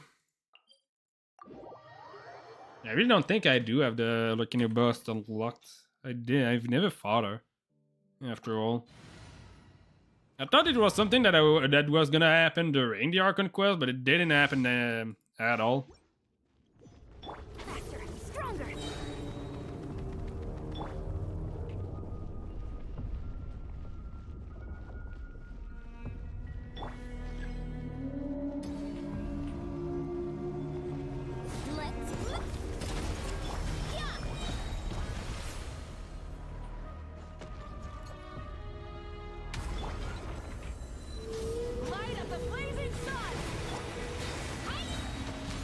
Boom, boom, boom, boom, boom. Come on, die. Ugh.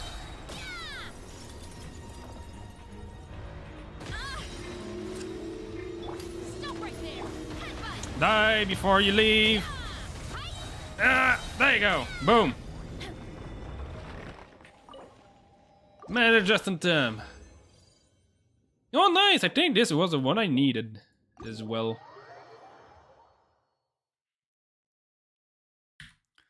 Let's see. Boom, boom, boom. Navia.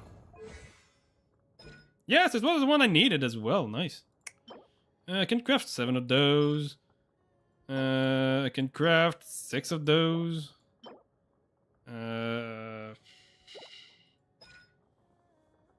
Think I want to boost this first to have that at 8, and then I want to boost this.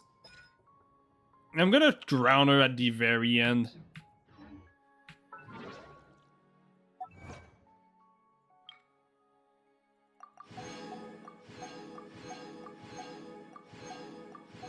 Complete the bedtime story. I think that the reason why I'm pissed off at the story here is mostly just because I kind of feel it's a little bit just sad to have that conversation end like this. Like, yeah, you have all that information and then you just forget about it. So he still doesn't understand the points of his. This is another thing. Like, technically, he didn't even learn that much about the intention of his sister. You don't even learn that much about the intention of the sibling here. Not at all. So what was the point in forgetting if it's not even that big of a deal?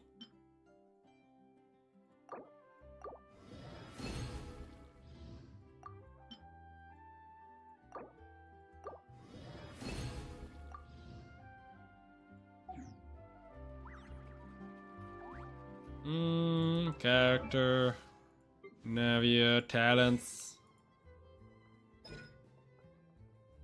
I think I want to bring that at 7.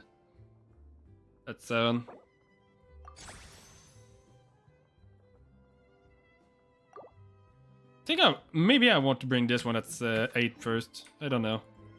Boom. For Navia.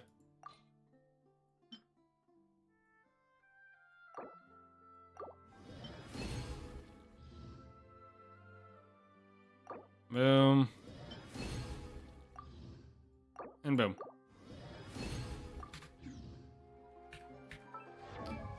Let's see, Navia, a talent. Yeah, I think I want to bring this one at 8. There you go. I do use a lot of her attacks.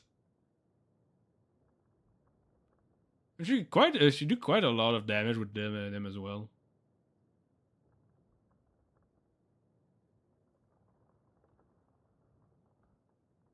She also do quite a lot of damage from high plunges that damage.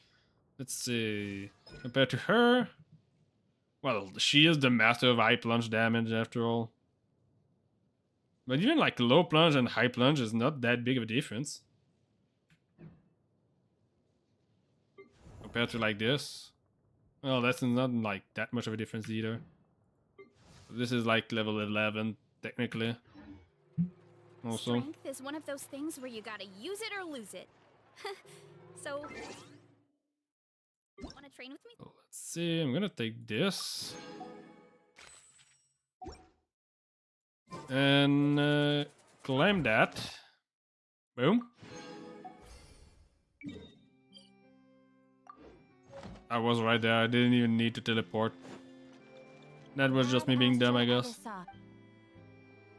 Claim daily quests. Add Astra. I'm also gonna go and take the dispatch stuff. Not Cly.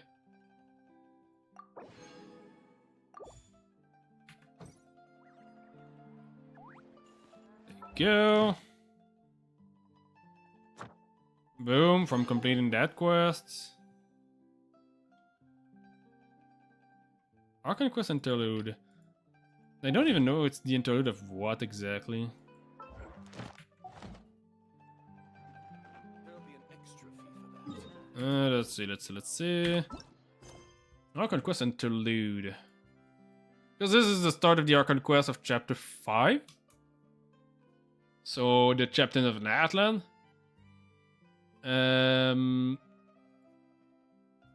This year... Taurus and Candace's story quest. Okay, so I guess this is an interlude for Inazuma. And this is a strange and friendly road. Acer Palmatius. Don't know which is supposed to be. Okay, so it's also an interlude for Inazuma, I guess.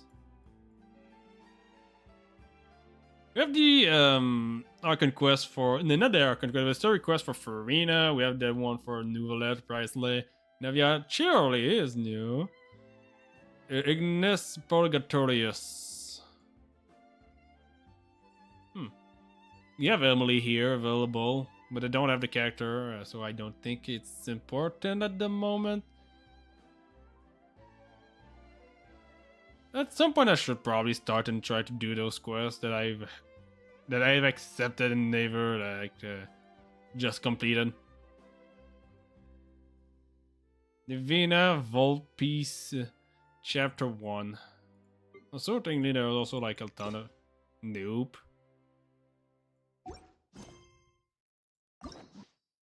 There's also like a ton of quests here. I don't think, yeah, I did like one and not a single one after.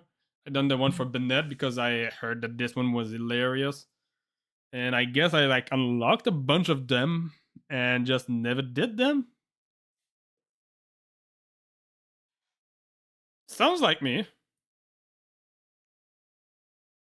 But I thought I did like the one for someone else. But I guess there's also like not that many characters in here that I'm interested in. No, like not at all. I'm not really interested. Well, Lynette might be interesting. But I'm not interested in Kaya that much. Not interested in Kaveh, not in Layla. I don't even know who she is.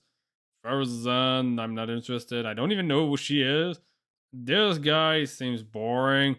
All I know from her is that she's close to Tiki Ito. Ningguan, I guess, might be interesting, but she's also quite a big part of the Archon Quest in Liyue. So I kind of already know a little bit about her. Yunjin, she's an actress. I don't care about Goro. Beidou, I don't think I care that much about her either. Sayu, I don't care. Toma, I don't care. Diona, I don't care. And don't care. Oh well. I don't even care that much about Bennett himself. I did this one like in 2020 when the game came out. And it was because like, oh, you can actually go on like a dating sim with him, and it's hilarious. This was what this is basically what my brother told me about his quest, so this is like the only reason I did it. Reputation. Oh. My reputation went up, apparently. How so?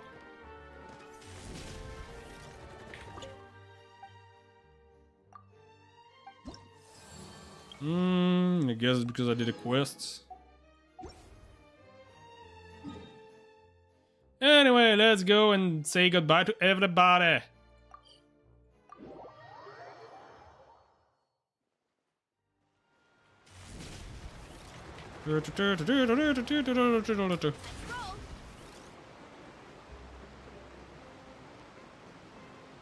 Will I see myself die in the cinematic?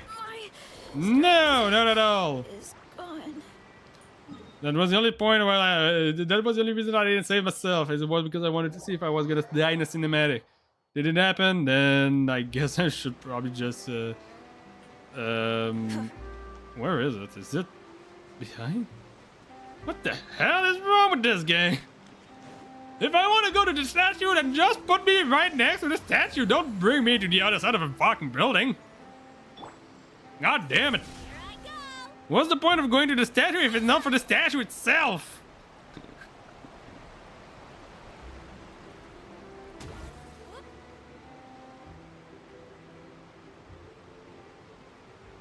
I don't think I would have seen myself dying either.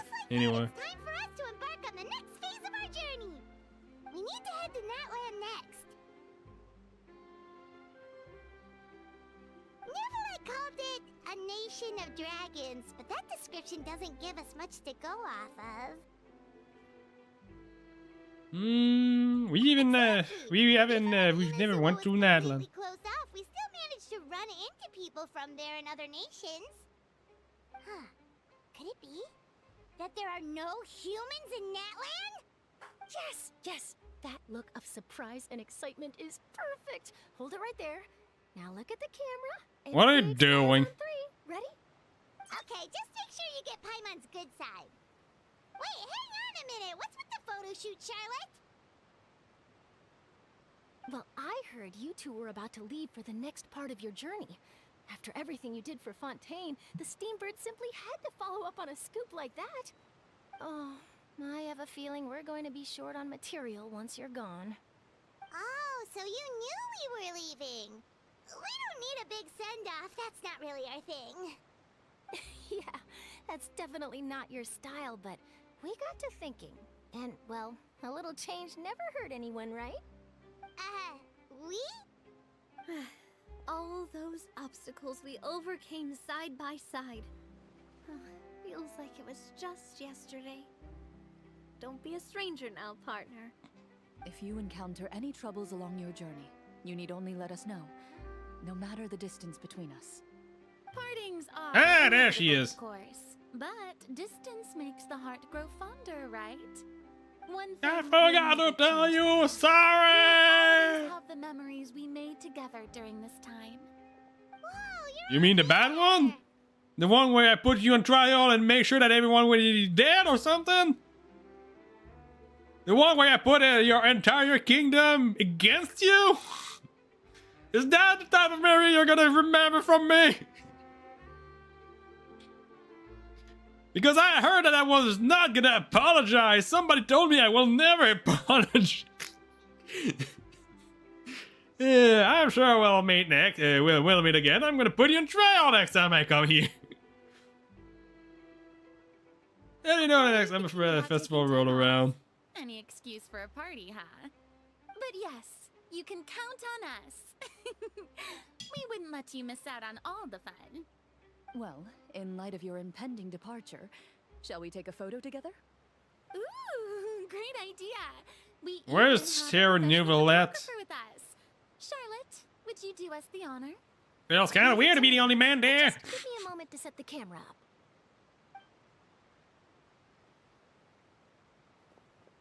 Oh, by the way, you're overthinking the whole Natland issue, Paimon. Natland has human inhabitants and its own unique culture, just like Fontaine. It's just that, because of their local customs, the native people choose not to leave. They're not unwelcoming to outsiders, though. People travel there for business and leisure alike, and usually return with nothing but good things to say.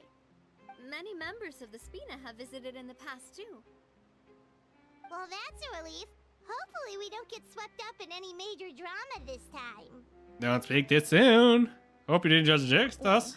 Given your experience and Yep, skill, she's in gonna, that because of Paimon now, we're gonna have to face a war. anything that comes your way. Still, I hope you can avoid danger this time around. Hello, Event Echo might so change fatty. pace. All right, I'm ready. Shall we? How are you doing today? Well then, You kind of just missed my rant about the sixth part of the Archon Quest of Fontaine, which was the Dainley's quest. That left me with the sour taste in the mouth. Tends to always be the this is the Dainley's quest that does this.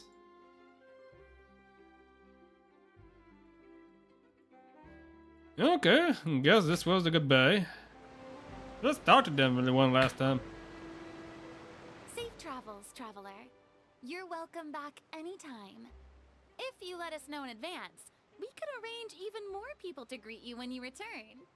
That would be quite the lively affair. What about Navia? I heard there's a place in Natland that produces precious stones.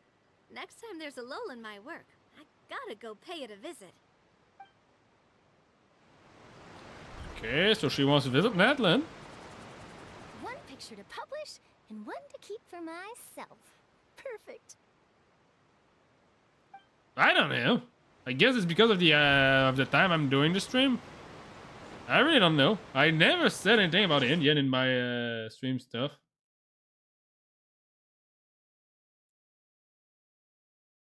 Let's see. It's not supposed to be like I've never mentioned any specific like recommendation. I did say the language on stream was English Canada.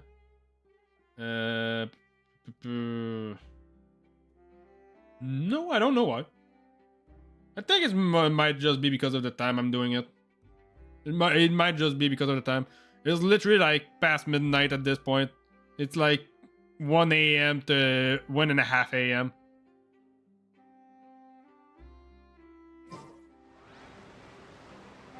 For me. So it might just be because of that. I might just do some story quest, to be honest. I don't feel like going to Natland yet for the quests. Kind of wanted to learn more about Farina and the other character from Natland. Not Natland, but There's a lot that goes into managing an orchard. Fontaine. Story quest. I really should do all of them. Bro, play Minecraft. Let's go for this one. So I was quite interested in the Farina stuff.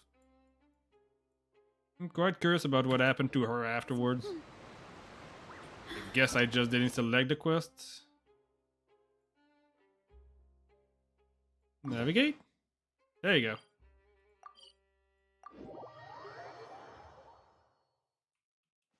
Was that the name of the quest actually? The Little Oceanids. Nope, not you. I'm going to quest. Yeah, it is. It is. Okay. Strength I just wanted to make sure. There you go. Hey, Catherine, it's us. Got any new commissions? Specifically one with a huge more attack, perhaps? You don't have to be so direct. The more lucrative, the better. No, we're worth it. For quality work and speedy results, choose Paimon and the Traveler. What do you mean you're stuck in the first quest? Which quest? Looking for the next challenge, I see. You mean the Actually, first Archon quest? we do in fact have a rather urgent commission that is still open. Having read the details, however, I don't believe you'd consider it to be lucrative. Don't worry about that. We were just kidding. So what's the situation? To put it simply, the requester is looking for a temporary replacement actress for their musical. The original cast member ran into some issues and is currently unable to perform the role. But the troupe has also Maybe been treasure or experiencing something. some financial difficulties. So unfortunately, they cannot afford to pay the replacement actress. That does sound like a tricky situation. So basically they're looking for a volunteer? That's right. Our adventurers reached out to many actresses, but none of them were willing to take the job. There are only a few days left until the performance. If they can't find someone in time, they'll probably have to postpone the show. And delays tend to create all sorts of It's problems. just I don't think I will be able to be much help about the starting, about the early quest because I've not done them since like 2020. I've started playing this game in 2020. It's just that I've been a very slow burner on this game until recently. If you're interested in helping, why not start by having a chat with the requester? He's right over there. Maybe you can't fill the role yourselves, but you might be able to help him figure out another solution. Maybe there's something he hasn't thought of. Oh, it's that guy, huh? No wonder, he looks like he just ate a sour lemon. Well, get out of him. Let's go! No, you're supposed to follow what Paimon says Are you the guy looking for in the early quests. Wait, I know you two. Are you really willing to act in my musical? Have you went to the towers and under the huge tree? Question, neither of us have any experience in musicals, but we heard that you're in a bit of a bind, so we figured we could at least try to help you think of a solution. Ah, I see. It's okay. I knew that asking for a volunteer was a long shot. If we can't find someone to step in, we'll have no choice but to cancel the show. It would be such a shame. Can't cover the budget for the new actress with ticket fees. That's the thing. We're not some high-profile theater troupe, just a group of amateur enthusiasts. All our sets and props are very crude. We're grateful enough just to get an audience, never mind ticket fees. If we had a way to make this profitable, things might have turned out differently. But now, it looks inevitable that we'll disband. Oh, nice. The time of day that changed during the conversation. Oh, I guess I always find it funny when that happens. Didn't tell you? Yeah. This is supposed to be our final show together as a troupe. One last show. And after that, we go our separate ways. So we were really hoping to end on a high note. Nobody wants things to just fizzle out. Not after all the time and effort we've invested into it. Karen mentioned that one of your actresses can't make it. Yeah, the leading lady, in fact. She's been dealing with a chronic illness ever since childhood, and unfortunately, it flared up again recently. It really drains all her energy, so she's in no state to perform. Well, good luck with that. I'm not a leading lady. I'm a leading man. For everyone else's sake, I still hope we can find a way to hold the performance on schedule. I guess it's probably Farina that's gonna take the place. Clearer picture now. Let's see if we can come up with any ideas. What if we sponsored the show? Traveler, how much more are you carrying? What are you talking about? Please, there's no need to go that far. I wouldn't feel right asking such a huge favor. And I can't promise that we'd ever... Paimon want me to spend my money. More isn't the biggest problem. How do you find someone who's a good fit for the role? Good point. Yeah, I'm pretty sure it's gonna be Farina. Goes through the motions for the Mora, that's not exactly rescuing the show. We should find someone who will put on the best performance possible.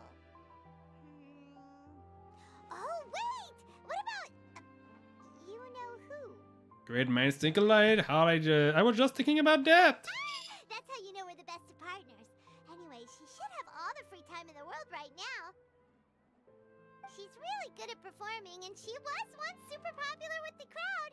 Performing in a musical should be a piece of cake for her. Also, the only thing you think about is the fact that she was performing this entire time. Her? You're... That was a joke, right? Nope. Paimon doesn't actually know if she's performed on stage before, but Paimon's pretty confident that she'd be really good at it. You're not wrong there. She has actually performed in a number of big-name shows before. They were one of the reasons she was so popular. But even if she's no longer the Hydro Archon, it's not like she's suddenly a commoner. She's still an idol to many people in Fontaine, including myself. I just think Lady Farina might feel a bit out of place in an amateur troupe like ours. Are you prepared to do whatever it takes? Well, yes, but... Fair enough. I mean, if she was actually willing to, then of course I'd be honored to have Lady Farina star in our show. I'm sure the rest of the troupe... I thought he was mad about Farina. I'm sure everyone in our troupe has probably dreamt of performing on stage with her one day. Of course, it all depends on whether she's interested. She might consider this opportunity beneath her. No point in stressing about that. We'll only know if we ask her. Yeah, well, the only reason I wanted to know that is just to have an opportunity to talk to Farina. No, I want to know how she's doing after all. It's going to be good to check on her anyway. Thank you for your help. I guess I'll just stay here and wait for the good news. Good luck. After all, I did stage a coup on her that left her crying on her throne. As it happens, I have her current address here. I can provide it to you. Woo! When did you get here? I came over when things were starting to sound more promising. I thought I should be at the ready in case my assistance is needed. It is my duty to support commissioners in any way I can. Thank you, ma'am. Thank you so much. Well, now that we've got the address, let's go find Farina. Back in a jiffy.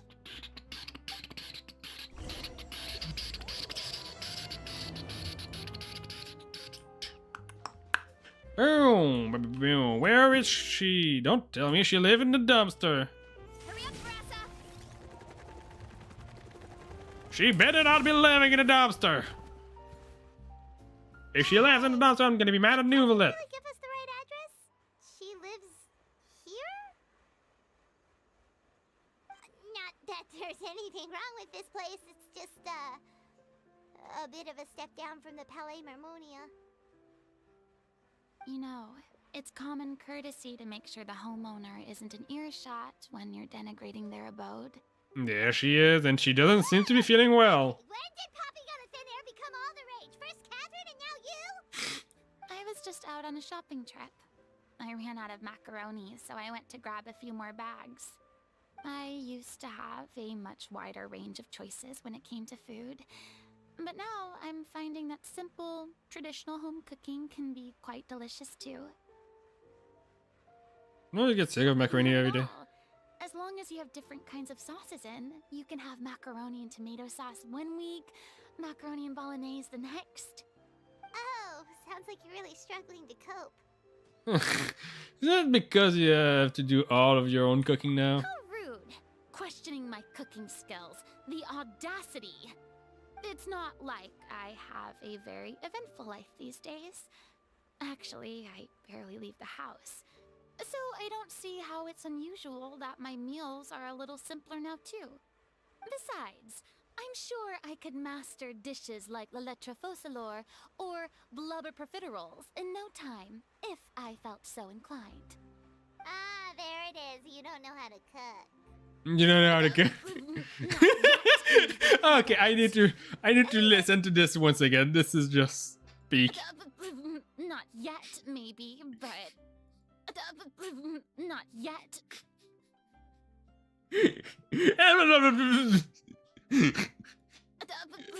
Not yet, maybe, but anyway, what are you even doing here?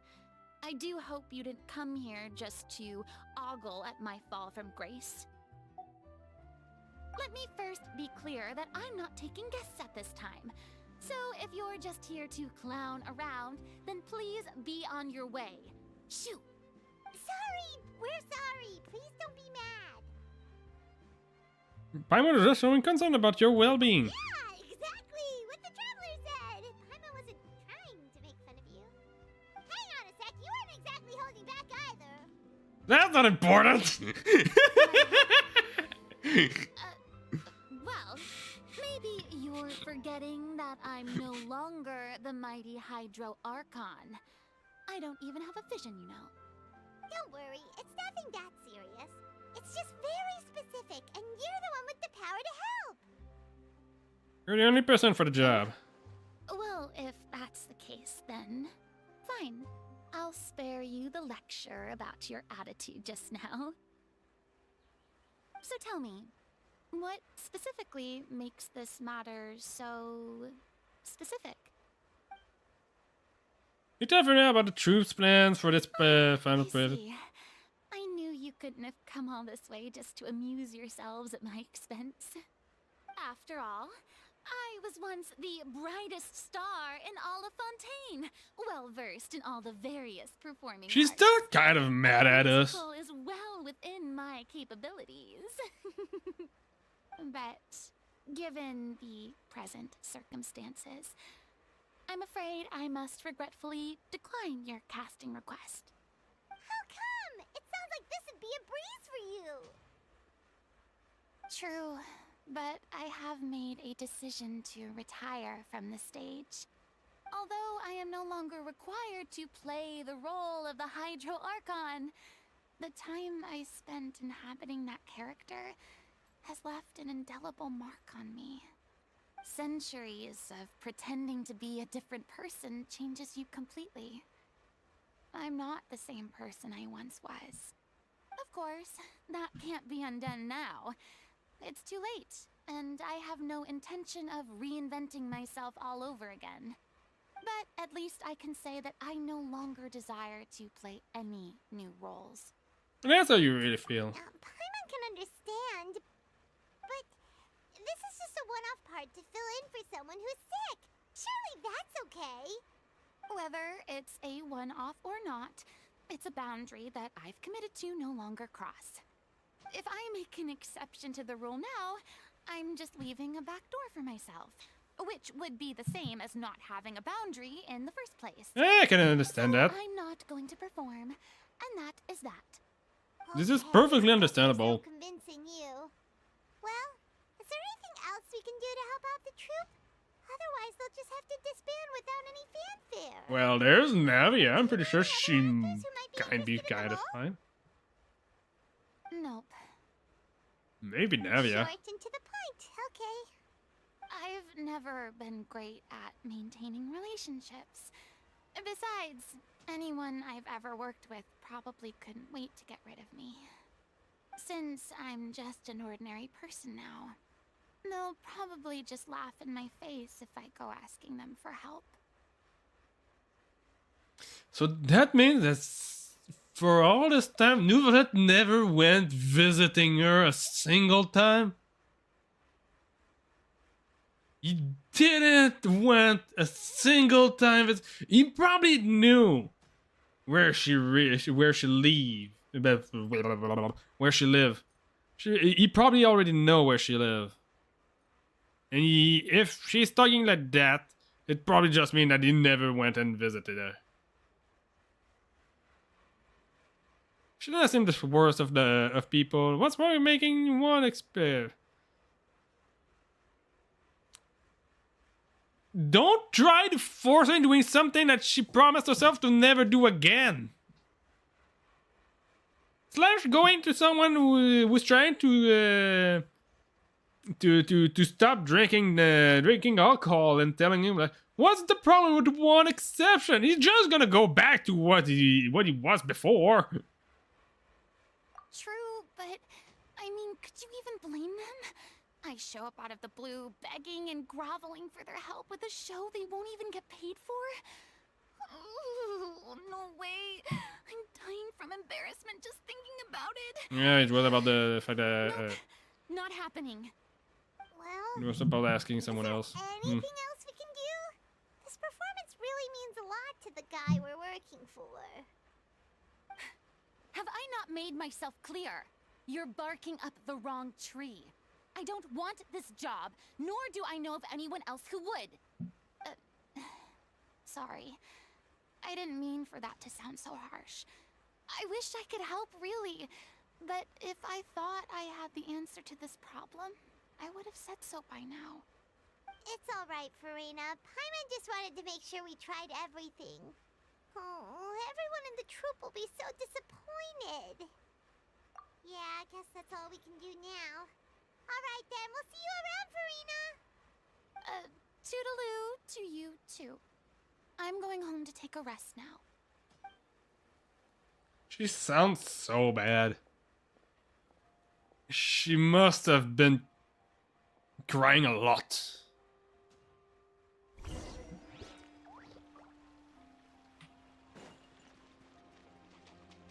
It's too bad, but we have to respect Farina's decision. Maybe the thought of performing brings up too many painful memories now. There you go. After all, she was performing for like 500 years.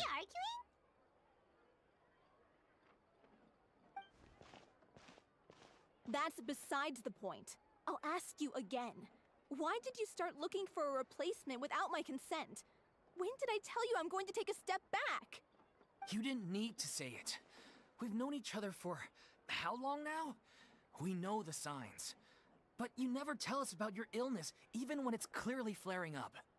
And that gives you the right to make a decision on my behalf? Shortly after you left, the troupe's lead actress came to the Adventurers Guild. She believes that she's healthy enough to perform.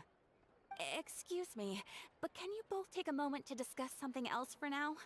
The adventurer assigned to your commission has returned.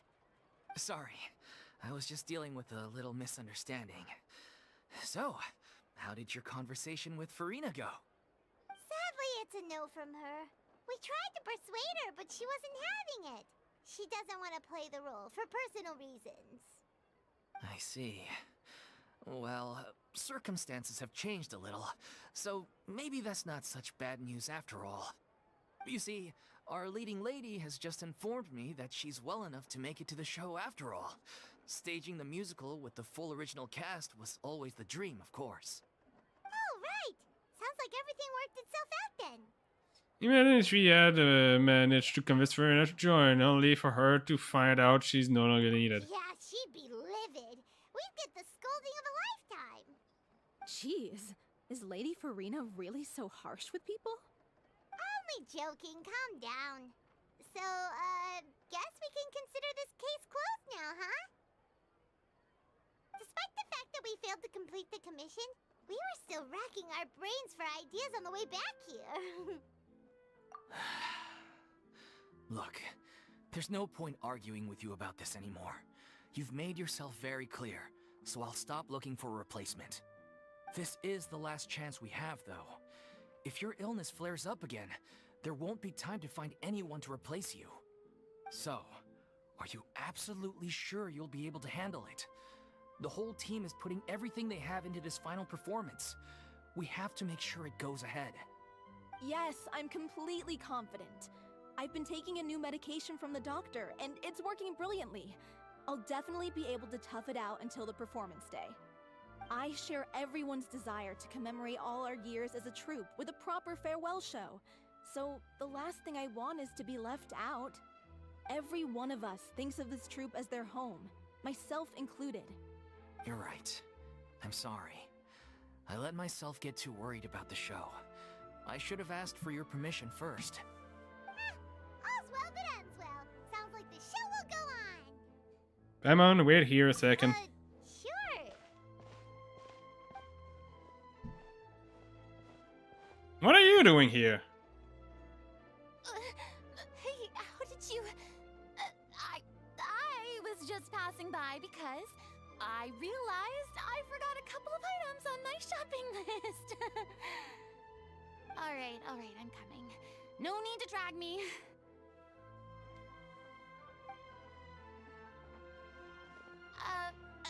Why are we so violent with the Archons? And all, I couldn't help but overhear your conversation just now. Farina? Didn't you say you were gonna take a rest at home? What are you doing here? I was just ever so slightly concerned about the situation you mentioned. Yes, a teensy bit concerned, that's all.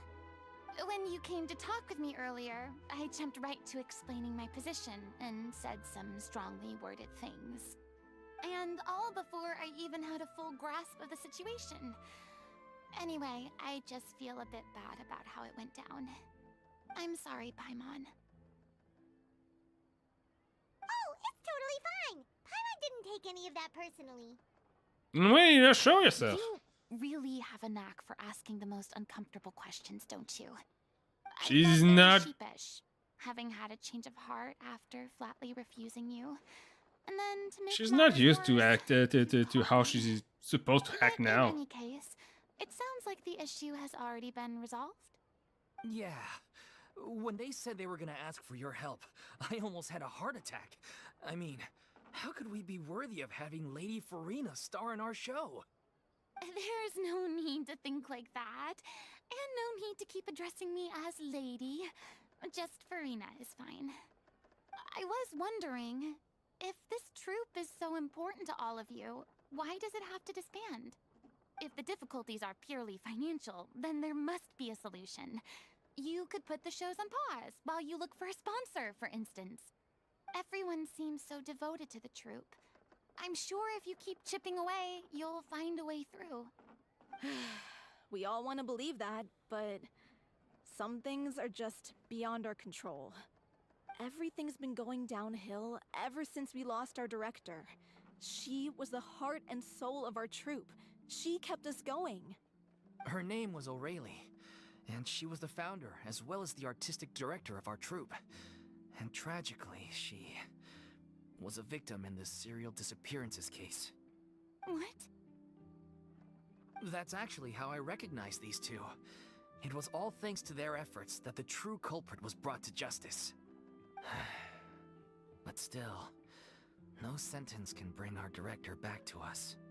She was a loyal fan of your performances, Miss Farina. They were what first inspired her to get into musical theater. She rallied many people around her who were destitute or had lost their sense of purpose in life, and convinced them to join her troupe. She wrote her own scripts, acted on stage, and mentored each and every one of us. People loved our performances back then. We seemed to be going from strength to strength. Things were really looking up for us. And then disaster struck. Yeah. After that, the entire troupe fell into disarray. None of us know anything about script writing, let alone how to handle the business side of things. We've been doing the best we can. But despite our efforts, things are slowly but surely falling apart. It's agonizing. But ultimately, we'd rather end things now on our own terms than stick it out to the bitter end and watch all our dreams turn to dust. Oh. That's so sad. Feels familiar. What a terrible waste. A gifted artist from humble beginnings who achieved so much and no doubt had much more to give. And then her life was so cruelly taken. I suppose it's fair to say then that this final show, besides being your farewell to the stage, is also your final gift for her? Yes, exactly. We all miss her terribly. Well, good thing I followed the traveler here. After hearing this tragic tale, I can no longer stand by and do nothing. Farina. I know what you're thinking, but I by no means plan to cross the boundary I've set for myself. Besides, they're no longer looking for a replacement anyway. I can, however, provide some artistic guidance from the vantage point of a highly experienced audience member. But only if you feel this is something that would help, of course. Oh, most definitely. We'll take any guidance that you can give. We unfortunately don't have any budget for a consultant, though. Will that be a problem? Oh, the lightning changed again. I don't need any compensation. All I'd ask in return, if you're willing, is that you tell me some more about the life and work of your late director. Something I've begun to realize since my departure from the Opera Epiclese is that there's a lot you don't see when you observe everything from on high. The law only judges criminal behavior and does not weigh human emotion. The court's verdict can settle the question of criminal liability, but what about all the unresolved emotions of the parties involved? What happens to them? I think they can bring emotions catharsis. They come pouring out and flows away into infinity. An interesting answer. But if you ask me, I think all emotion shall ultimately return home to the heart and slowly settle with the passage of time. Take, par exemple, how this troupe pines for their late director. Things such as this I have never witnessed before, and so I should like to observe, perchance to understand.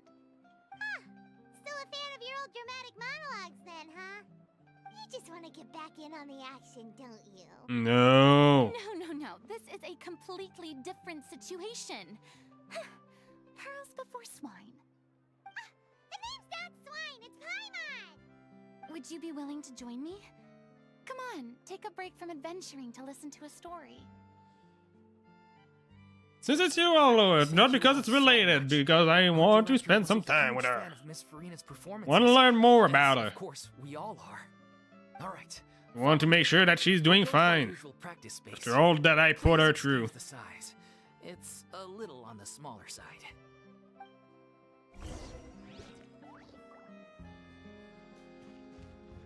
Hurry up, Grassa!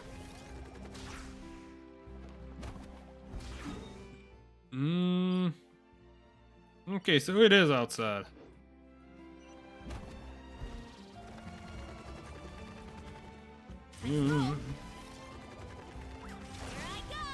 Whoops. Thing on jumping here.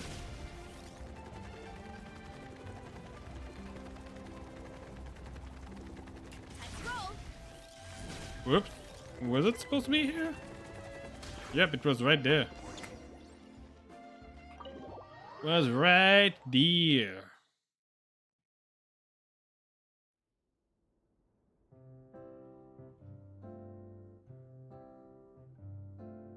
There was a little stage inside of the What's Lady Farina doing here? It seems more for repetition though. To explain, as of today, Lady Miss Farina will be supporting our production of The Little Oceanid in the role of artistic consultant.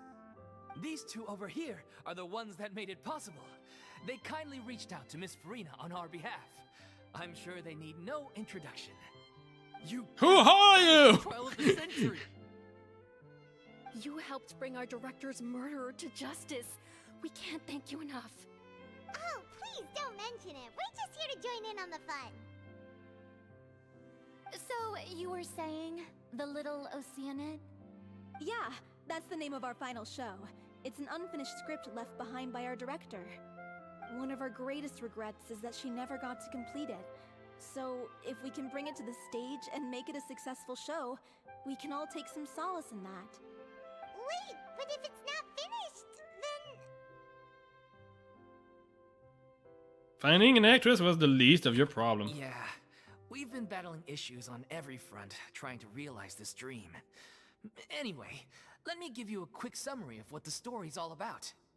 The protagonist of the story is a young Oceanid who transforms herself into human form, despite the protests of her family. She longed to live just like any other human. And sure enough, she found friendship and even love. Farina's probably the Everything best one in seemed the position for perfect. this. But one day, her true identity was exposed, and her world came crashing down around her. So far, so good. It's basically like the tales of. What happened after that? I don't remember the That's name. one of the issues we've been trying to deal with. Unfortunately, this Little was Mermaid? as far as the director got with her script. We need a proper ending so we can bring this musical to the stage. But people have different opinions on which direction to take it in. We still haven't decided between a happy ending or a true-to-life tragedy. By true to life, you mean the director's sudden disappearance? Yeah, like they say, truth is stranger than fiction. But then there's the question of whether we really want to use the stage to pass our raw pain onto the audience. Exactly. A lot of the time, people come to watch a show just hoping for some light entertainment. We have to consider their emotional stake in this, not just our own. And one last thing. We're still waiting on confirmation from two of our main actors. The first is Paulo, who plays the protagonist's lover. He's locked himself away to focus on writing an ending for the script, but the deadline's passed and we still haven't heard from him. The other is Villemont, who plays the main antagonist. He took the director's death pretty hard. Hasn't set foot in the city since. He did write to us, promising that he'll be there for the final performance, but we haven't seen or heard from him since. So we're not really sure what to make of that. Huh. Although, now that we have Miss Farina helping us, maybe we should take the opportunity to get everyone back together. What opportunity? What do you mean?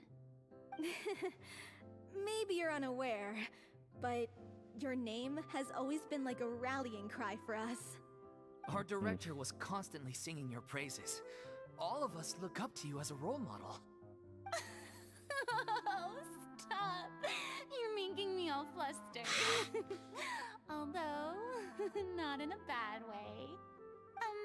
I suspect the reason they're dragging their feet is that they have their doubts about whether the show will really go ahead, considering all the issues you've been facing. But one by one, all the obstacles are being removed. Now is the time to rally the troops. Makes sense. Okay, priority number 1, let's check in with Paulo and see where he's at with the ending. He went back to Poisson a few days ago, said that staying in a friend's home might help him to relax and escape the feeling of isolation. I thought the last thing his friend would want right now would be to take visitors, given that Poisson was flooded not too long ago. But I guess it's the opposite. A friend in need and all that. Yeah, maybe he could use some company. Poisson.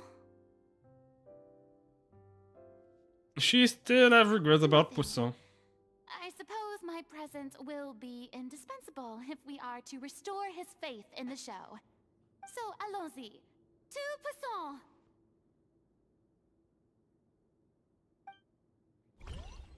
Yeah, she's still feeling quite bad about the about Poisson.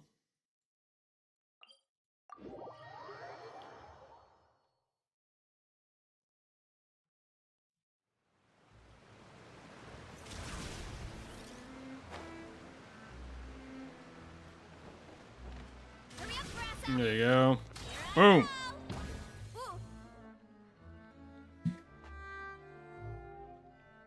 If I remember correctly, this is where he's staying.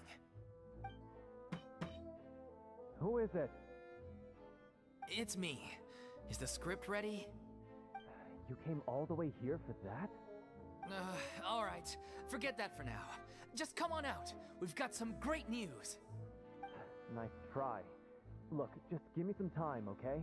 I'm just wrapping up this last part of the script. I'll be out once I'm done. Okay then. Looking forward to your masterpiece. So, as expected, he's missed the deadline. The ending is one of the most important parts of the show. Even once he's done, it isn't final until we've all had the chance to read through and make sure we agree on it. Someone told me they'd just seen you in Poisson. I assumed it was a case of mistaken identity, but sure enough, here you are. And Farina, too. I was wondering if we might run into her. So, you're here for Paolo? Looks like you could be a while, so feel free to take a stroll around town in the meantime. I've made all the arrangements already. Oh, it's okay. We can just wait here. Thank you for being so considerate, Miss Navia. That sounds wonderful. We'll take that stroll. Get over here, you! How oblivious are you? How are things in Poisson now? Any better? Things are on the mend, but it's a slow process. Some people may never recover from the trauma they experienced. I'm sorry to hear that. I wish there was something I could do. Please, must our conversations take such a depressing turn every time we meet? We all have painful memories, but we don't have to let them cloud everything we do. You did put all the blame on If you're trying her. to make a new start, perhaps it's best if you don't bring up the past all the time. Thank you for your words of comfort. In fact, pretty much everybody put the blame on For her. now, at least. I think I should stay with the way I'm feeling for a while longer. It's okay. These things take time. Moving on from a painful experience is easier said than done. Which brings me to why I'm here. I thought you should probably know that not everyone here is ready to forgive and forget after the Hydro Archon's inaction in the face of catastrophe. To avoid upsetting the peace, I told the townspeople that everyone here is a member of the theater troupe, and that you are just an actress playing the role of Farina.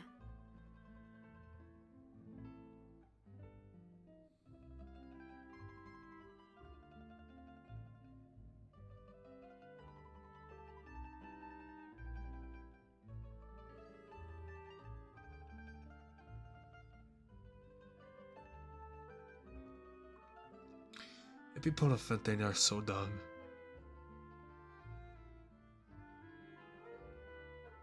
It's not like she didn't do anything. is that there was nothing she could have done. She tried to find a solution. For 500 years, it was the only thing she had in mind.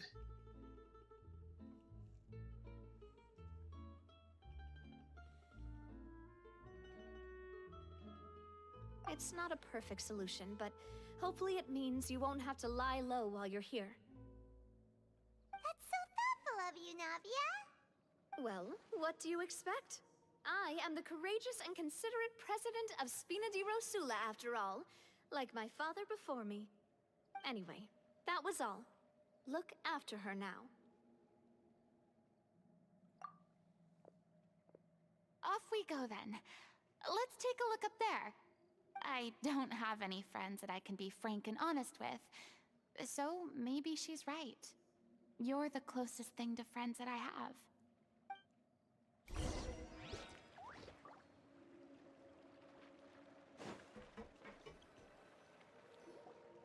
I hate the people of Fontaine. They are all so self-centered.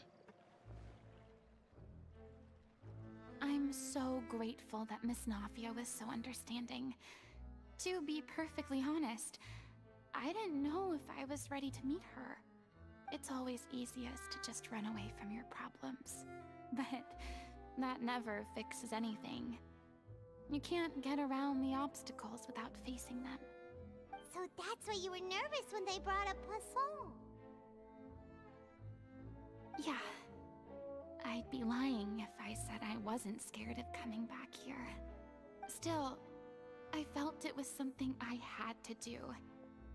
As I was saying before, I want to see for myself the things that I never could in the past. I'd be overjoyed if the people here could find it in their hearts to forgive me. But they're more likely to unleash a tirade of vitriol against me. Which, of course, I completely understand and accept. I'm sure some people didn't buy Navia's lie. Yeah, I can tell people are watching me.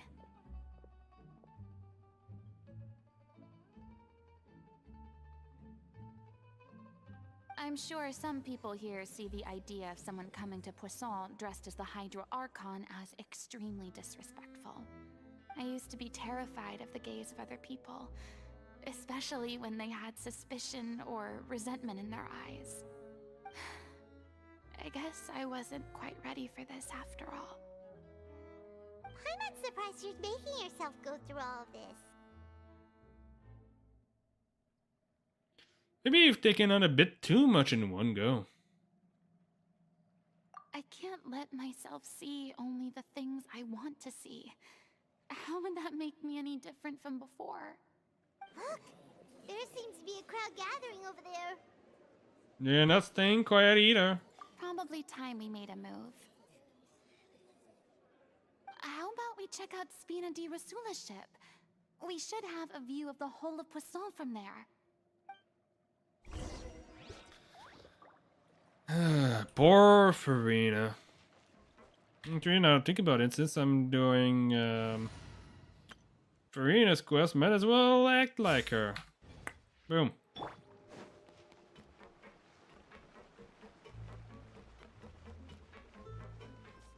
Oh, God damn it. Ugh. I made it worse. There you go.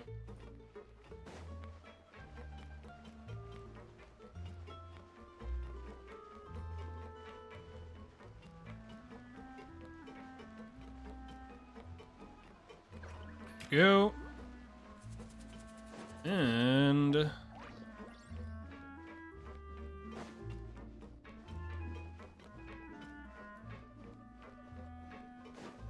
there you go. Boom.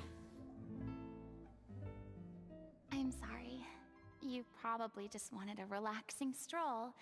And here I am dumping all this heavy stuff on you. No, I was here exactly for that. I wanted to know how you feel. Never mind. It's actually refreshing to see a different side of you. Great. Well, I appreciate your company, so please don't disappear just yet. I don't know whether you can tell, but the years of suffering and loneliness aren't the only reason I have a hard time facing up to who I used to be. As I stand here by the ship, I can't get the images of the rising water out of my mind. One after another, people were taken by the water. All those treasured lives and memories washed out of existence in an instant. They thought their god would protect them. They had absolute faith that when disaster struck, a divine power would save them from harm. And all the while, I played my part to perfection to convince them that was true. But then the floodwaters finally came, and the Hydro Archon did nothing. You shouldn't look at it like that. You were only doing your duty. Don't be so harsh on I yourself. had to go through so many moments like that for the sake of protecting the truth. As time went on, it got harder and harder to bear, and I became more lonely and isolated. Eventually, I realized I had nothing left except the truth. I became terrified of completely failing in my task, and was haunted by the thought of being left all alone, weeping on my throne. Fortunately, we were able to avoid the worst-case scenario thanks to the help of heroic individuals such as yourselves. Everyone rose to their responsibilities, and I finally regained my freedom. But on some level, freedom also means no longer being needed. I have no further use to people. Paimon would have never imagined you'd see it that way. Think of your freedom as your reward. Reward? Because now you can finally speak your heart. You don't have to be anguished and alone anymore. I guess so. I could never do what Farina did. And back then, I didn't even dare to dream about having someone to confide in. I was scared of someone recognizing me for who I truly was, and exposing the secret I swore to protect. Believe in the Farina you see on stage. She is the one you can trust. I had to keep all my feelings, all my curiosity about life to myself. No one could be allowed to know. That's what I really meant when I said I'm no good at maintaining relationships. So that's where you were coming from. Paimon totally thought you were just a bit of a diva at heart. No. Oh, God. Could you please get off my case? I don't know what's gotten into you today. I'm making an effort here. You could at least try to do the same.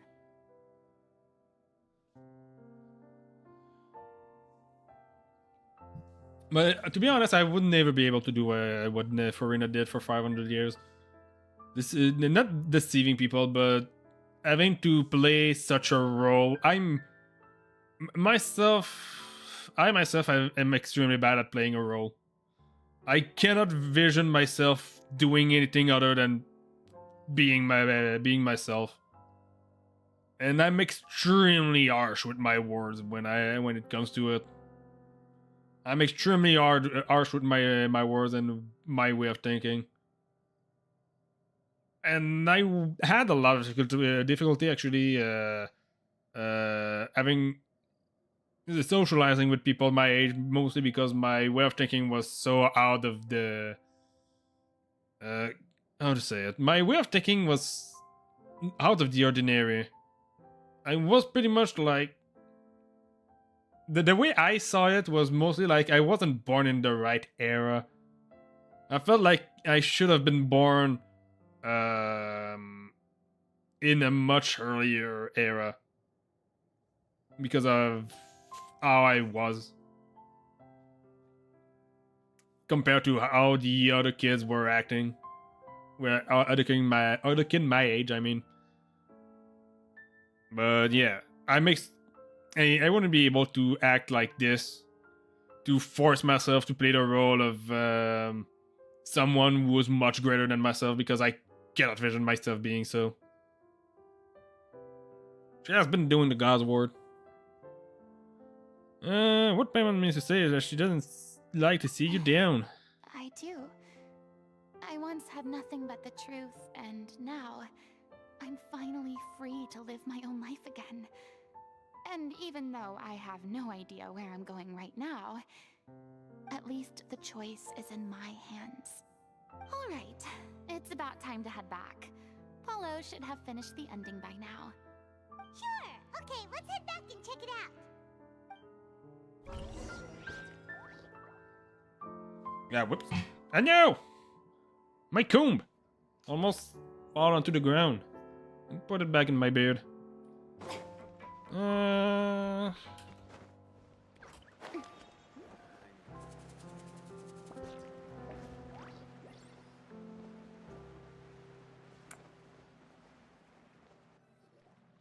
Didn't you say you needed to watch what you eat?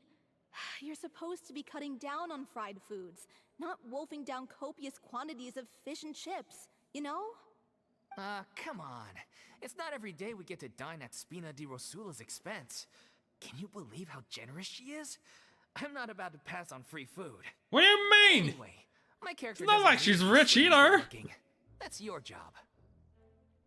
Are you kidding me right now? It's not your character's health I'm worried about, it's yours. I've spent my whole life battling the effects of ill health, and it kills me to watch you willingly ruin yours by filling yourself up with junk all the time.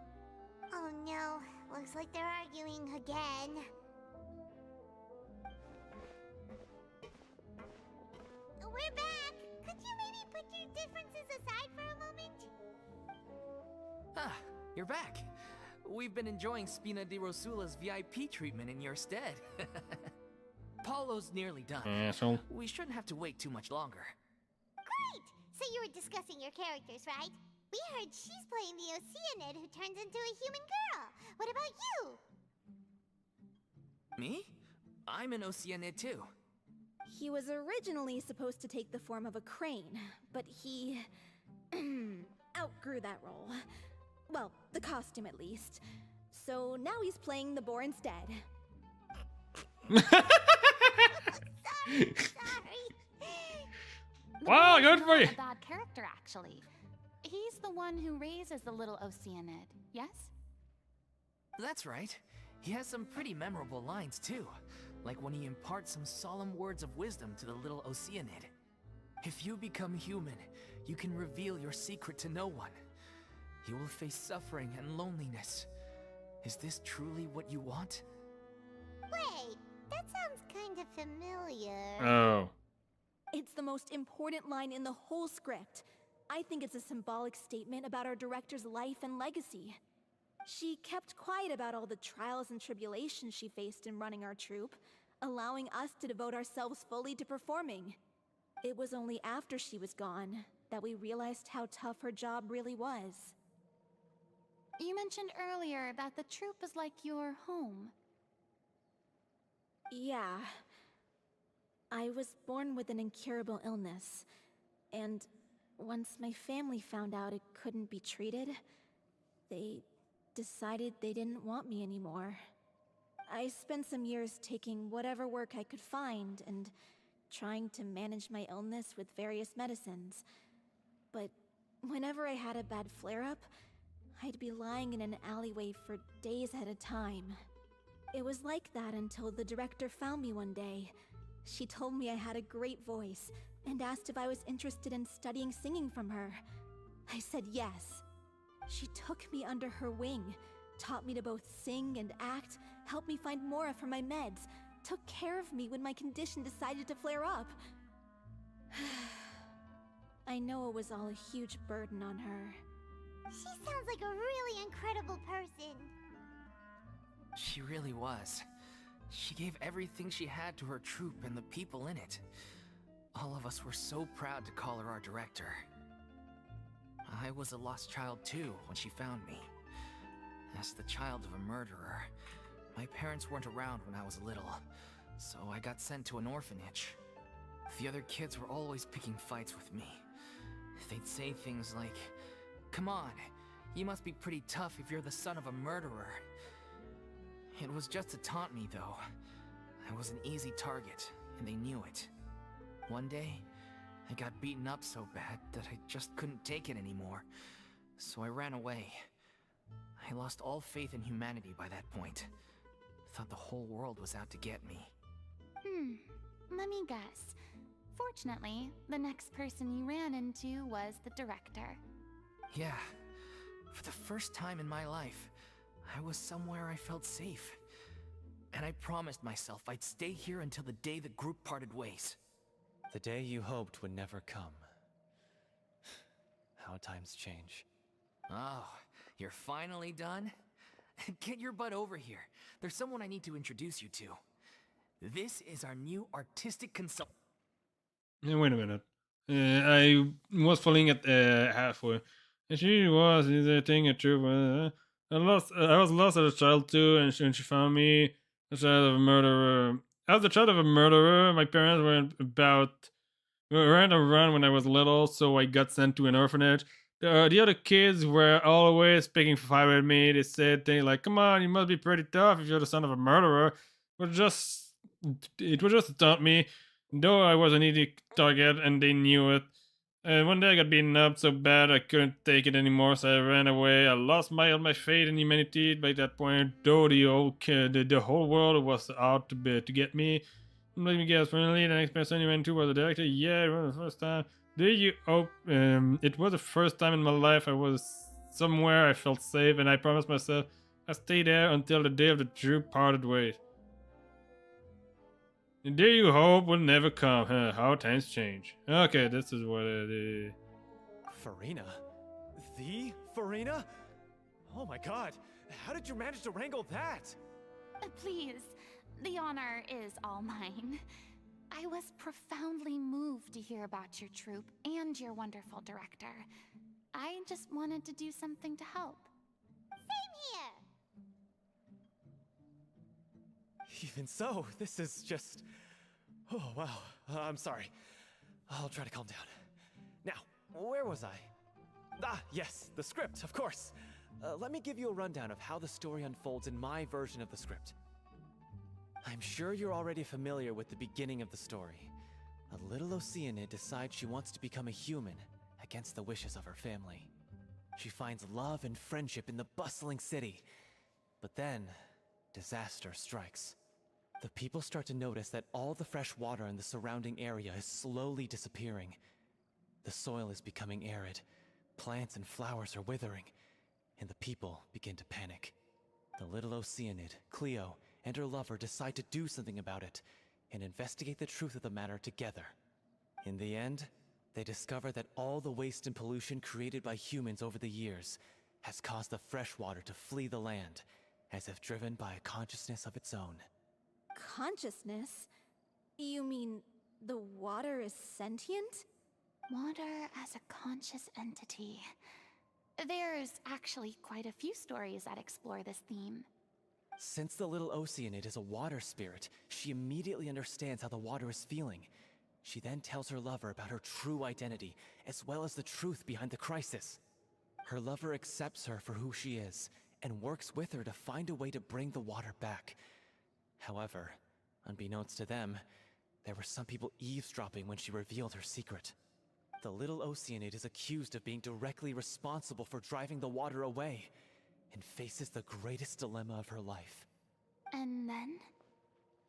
In the end, she makes the brave decision to sacrifice herself to save her lover, and the rest of humanity. Huh? But didn't they all treat Cleo like a villain? Why would she want to save them after that? Well, she mainly wanted to save her lover, plus everyone who'd stood up for her. Through her love for her human partner, she was able to find an even greater love, one that extended to all of humanity. Surely the biggest strength of Cleo's character. There's actually something else that bothers me. You know the protagonist is supposed to represent the director, right?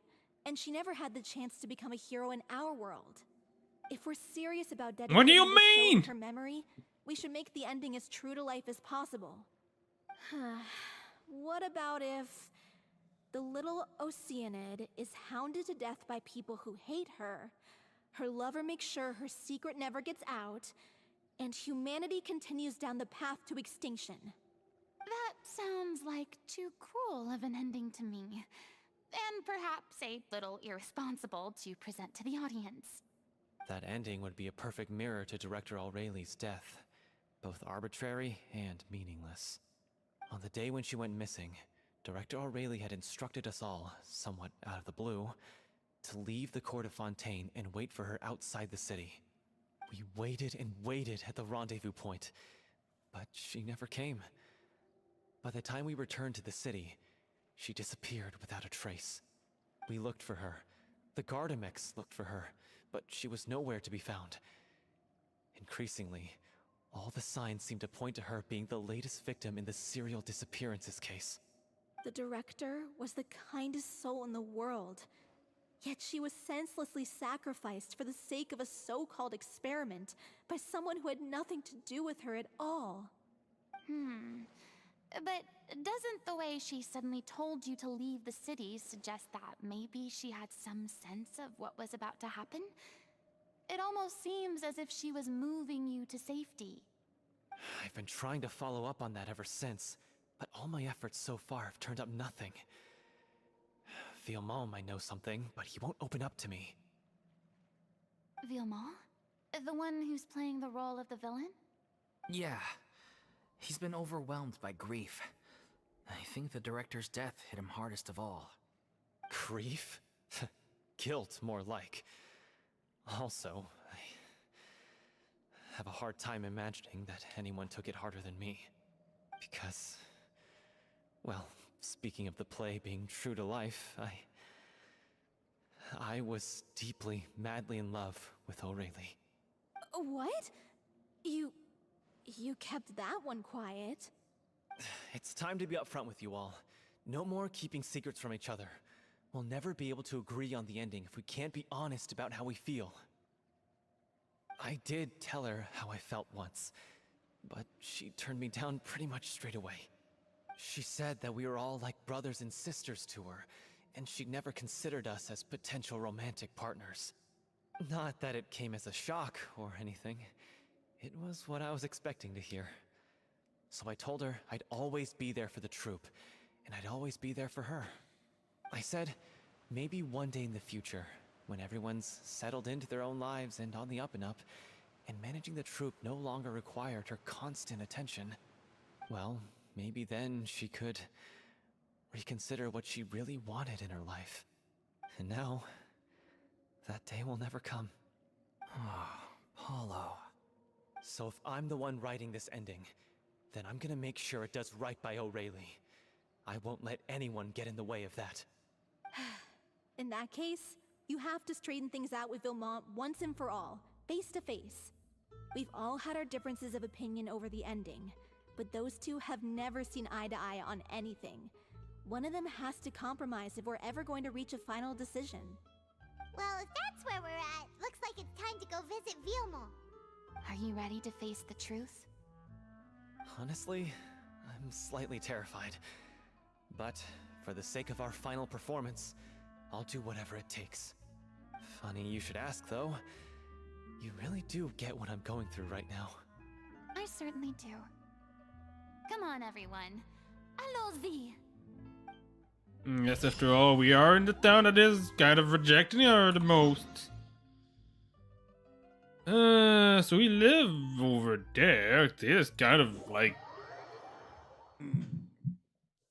Is there even a house over there? I don't even know.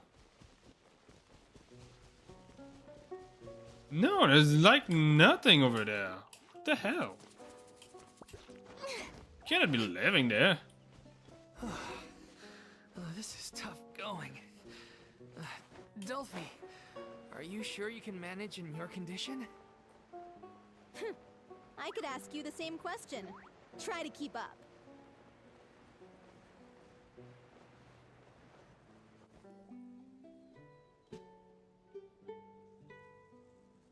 As if this journey wasn't tough enough already without a roadblock. Don't worry. We should all be fine with the traveler here. We don't need to take a detour. Wait, why are you all looking at me? You're not seriously expecting me to fight, are you? We're just curious, that's all. I don't think anyone's ever seen Farina in a fight before. Yeah, but don't you remember why? The Hydro Archon willingly gave up all her power so it could be converted into Indemnitium. Miss Farina said so herself. Precisely. And I'm not even the Hydro Archon anymore, so all my power is gone anyway.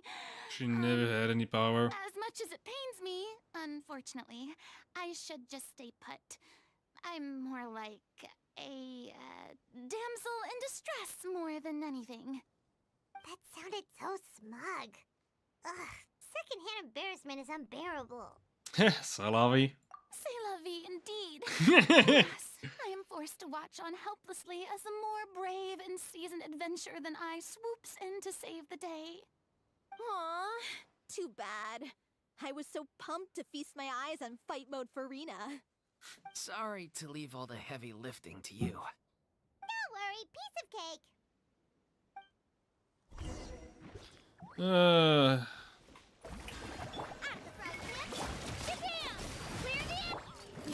Ow! Umbrella warfare, I guess. Umbrella warfare, I guess. Attack! Attack! That's the way. Ouch. Time to shine. Strike a pose. Umbrella warfare, I guess. Bravo! Good There you show. go. You certainly live up to your reputation. Yeah, thank you. Anyway, the path is cleared now, so onwards and upwards. Boom. Oh, hello. The show begins. Lola, get them. Feeling lucky. Attack! Attack! That's the way. This one's got your name on it. Ha! This one's got your name Boom. on it.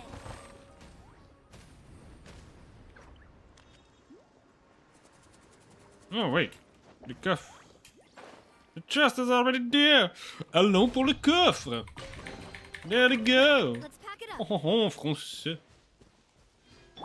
I don't know why I'm messing up with, no, not messing up, but messing around with French so much. I am French. Well, Vilma, Canadian Are French. you there? Huh? Oh, it's you guys. Wait, what's Lady Farina doing here? I can explain. We've been rounding up the whole troop. We now have everyone except you. Nu fick ni då sequence of event. So, you think knowing the truth about the director's disappearance will help you write an ending to the script that pleases everyone? I care just as much as everyone else about making the Little Oceanid a success. That's why I wanted to wait until after the show. If I open this can of worms now, I just don't want to make things difficult between us. We're supposed to be a unit when we're on stage. Viamant, avoiding the truth will not help anyone. Unless you mean to suggest that Aurelie's death had something to do with you. I don't want to talk about it. Listen, Viamant. I used to think that my love for Aurelie was a point of shame. I never brought it up to anyone. But now, I've made up my mind to put it all on the table.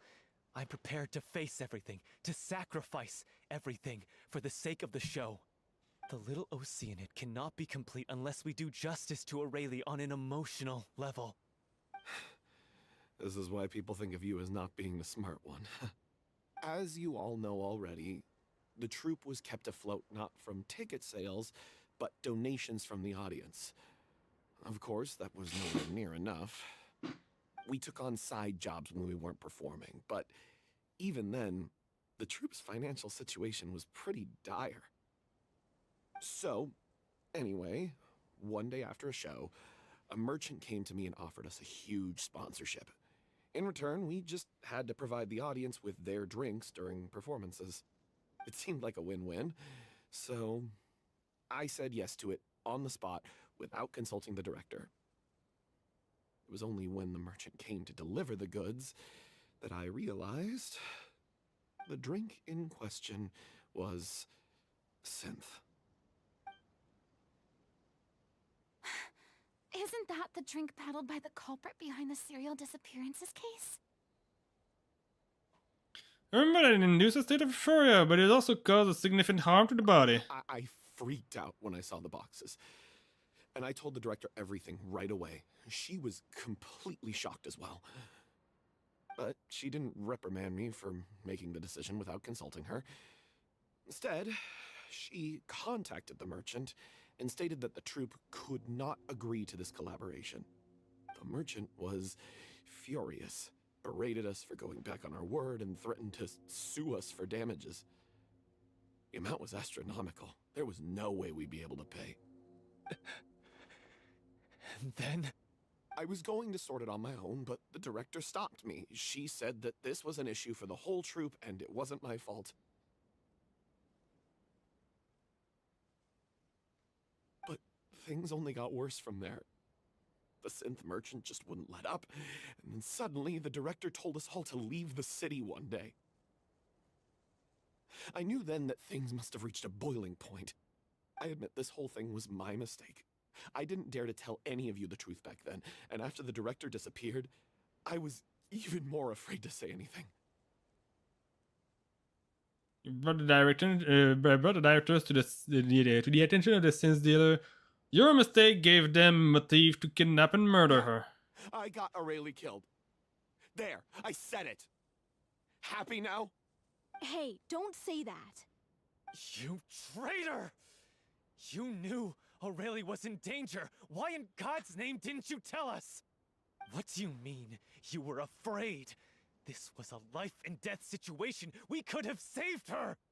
How could you be so stupid? Please, try not to get too worked up. Yeah, listen to him. You need to stay calm. Stay calm?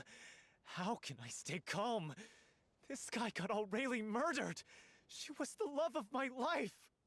And he has the gall to try and high-road us, claiming that he kept his mouth shut for the sake of the show. How about taking some responsibility for what he's done? All I can say is I'm sorry. Truly. I wanted to apologize to everyone in the troupe, but that won't bring back the director. What good is my apology now?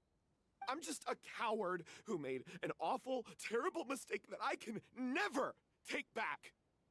Beat me up if you want. Kill me if you prefer. It's what I deserve. End my life. So I can meet the director and apologize to her in person. Get out of my sight! Go! Get lost! I don't ever want to see your face again! That's enough! You've screamed and shouted at each other for long enough. Now pipe down, both of you! Can you stop conflating the show on stage with your real-life relationships in the troupe? You keep saying that you want to use this final performance to pay tribute to your director and celebrate her life. How can you do that if you're just using it as an excuse to vent your own emotions? You're right. I'm sorry. On stage, the lead role is the focal point of the audience's attention. And you're all used to seeing the director as the heart of the troupe. But in her own life, her greatest desire wasn't to be the center of attention. I can tell how much she loved you all, and how much she loved the troupe. What she wanted was to build a warm home for all of her brothers and sisters. To shield you all from the storms that rage in the world outside. That's how you should remember her. And that's what you should be celebrating. I understand why you're trying to make her the hero of the story, but isn't she your hero already? After everything she did for you? Yeah. So think hard about what that means. And then think again about what you hope to achieve by arguing with each other.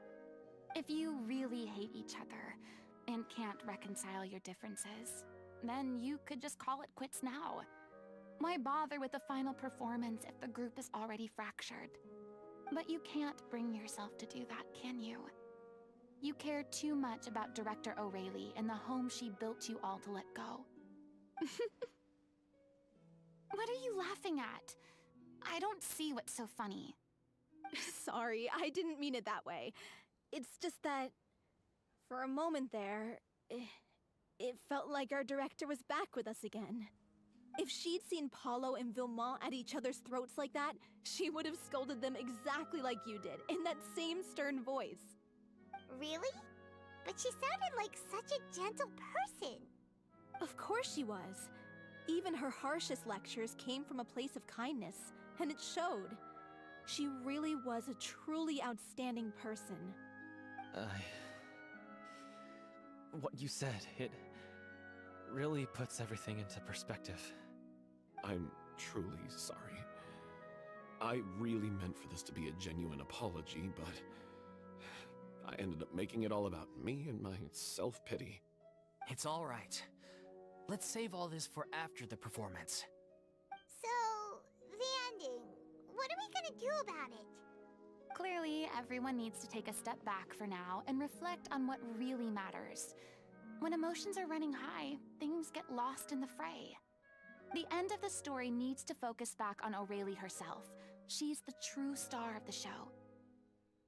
It might actually be possible to find out more about her fate. What do you mean? The Traveler is right. You once investigated that underwater synth base and recovered items belonging to the victims. If you could find anything that O'Reilly left behind, perhaps we can get a better sense of what she went through in her final days. You really think that's possible? I trust that nobody would object to the ending of the story being based on O'Reilly's true feelings. No. Well, we'll leave this in your capable hands. Come, let's pay a visit to the Palais Mermonia. The rest of you, head back to the rehearsal location for now, and wait for our good news. And it ended up that our true feeling that she hated them all.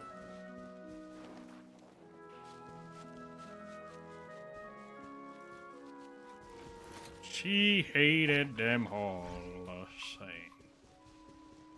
Well.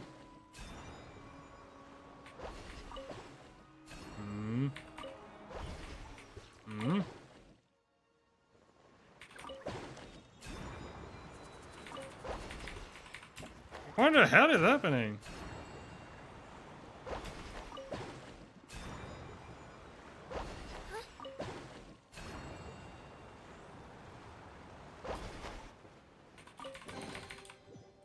Okay.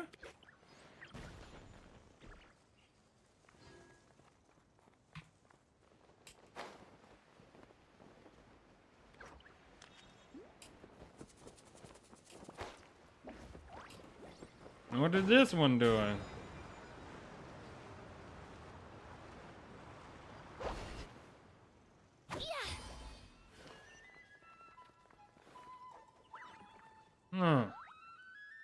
Anything on this thing now? This one's got your name on it. Doesn't work.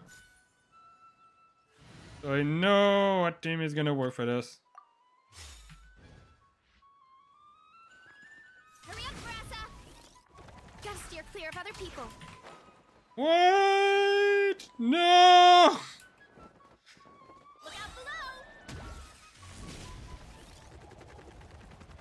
That wasn't part of the plan.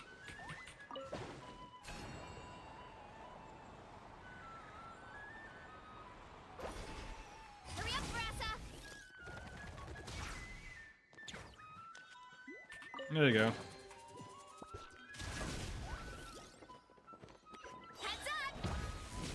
Boom! I just did this for a luxurious chest. There you go. This was all I wanted. Boom. Let's go back here. Let's go back to our team with Farine. Because I kind of like this team, to be honest. It's a fun team to use.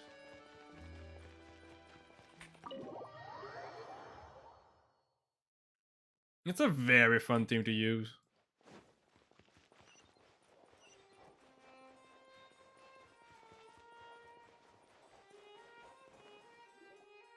You want to review some recovered items connected to victims of the serial disappearances case?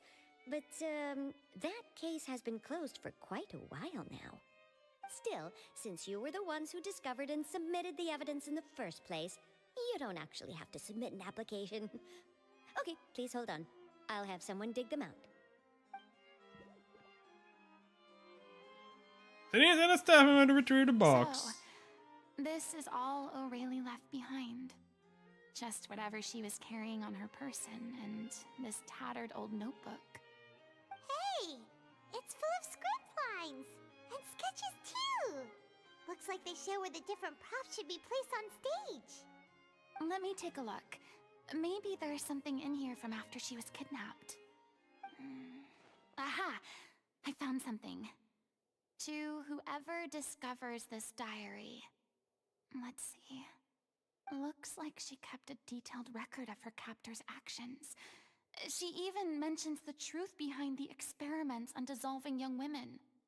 If we'd had the chance to examine this notebook carefully back then, it would have been a conclusive piece of evidence proving Vachey's guilt. Vachey took so many lives. It's still so unthinkable how many victims he had. I guess O'Reilly must have written all of this down in the hope that her records would one day be of use to investigators. Wait, it cuts off. Is something wrong? Her handwriting here gets patchier and more illegible by the line. She probably didn't have much strength left. Her final words are... I'll let you read them for yourselves. Someone else was taking that makes 6 or perhaps the 7th. Someone tried to escape yesterday but was caught. She hasn't been since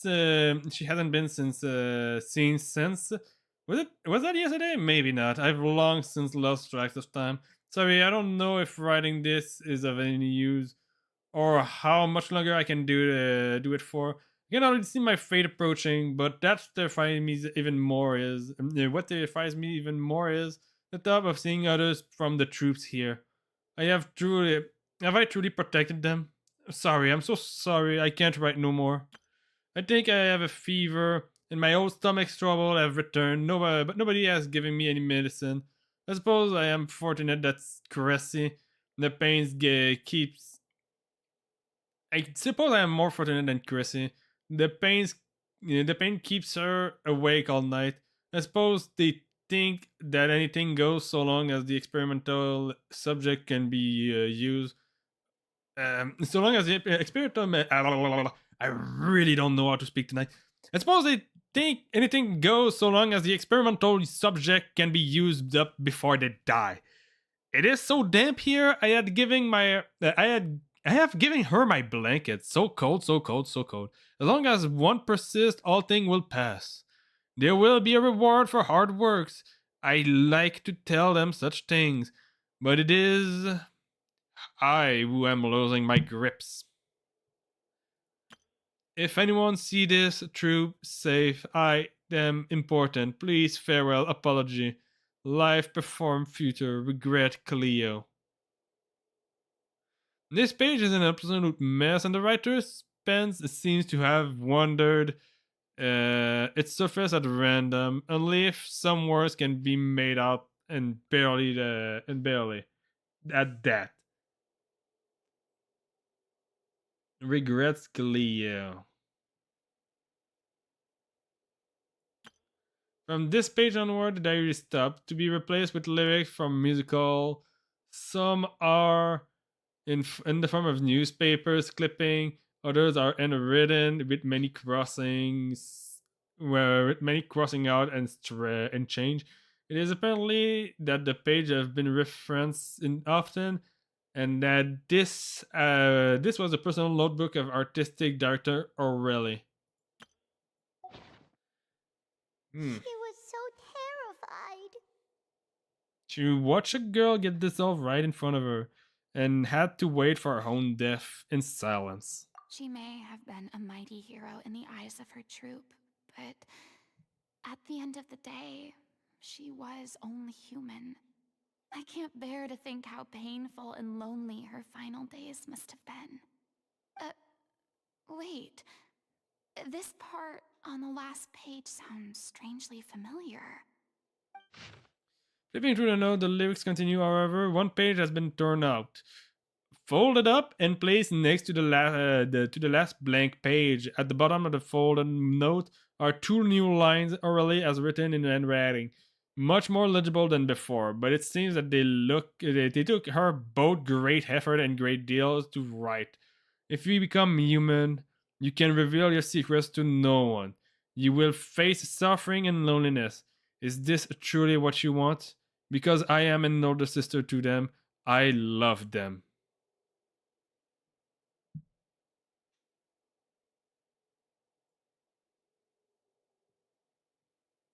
If you become human, you can reveal your secret to no one. You will face suffering and loneliness. Is this truly what you want? Isn't that the most important line in the Little Oceanid? Because I am an older sister to them. Oh. So she didn't regret her decision, even as she sat in silence, waiting for death to come. I'm sure this is what the troop would have hoped to hear as well. She had their utmost trust, admiration, and love, and she truly deserved it. Let's go. It's time for them to learn Director O'Reilly's final thoughts.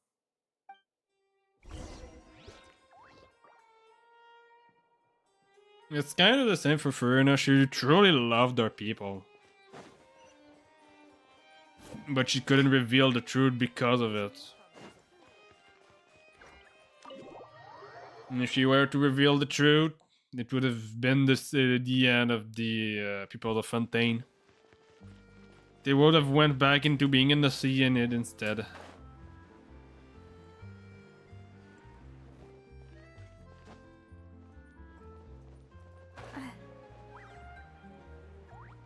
Wait a minute, I'm not with the right character. There you go, much better.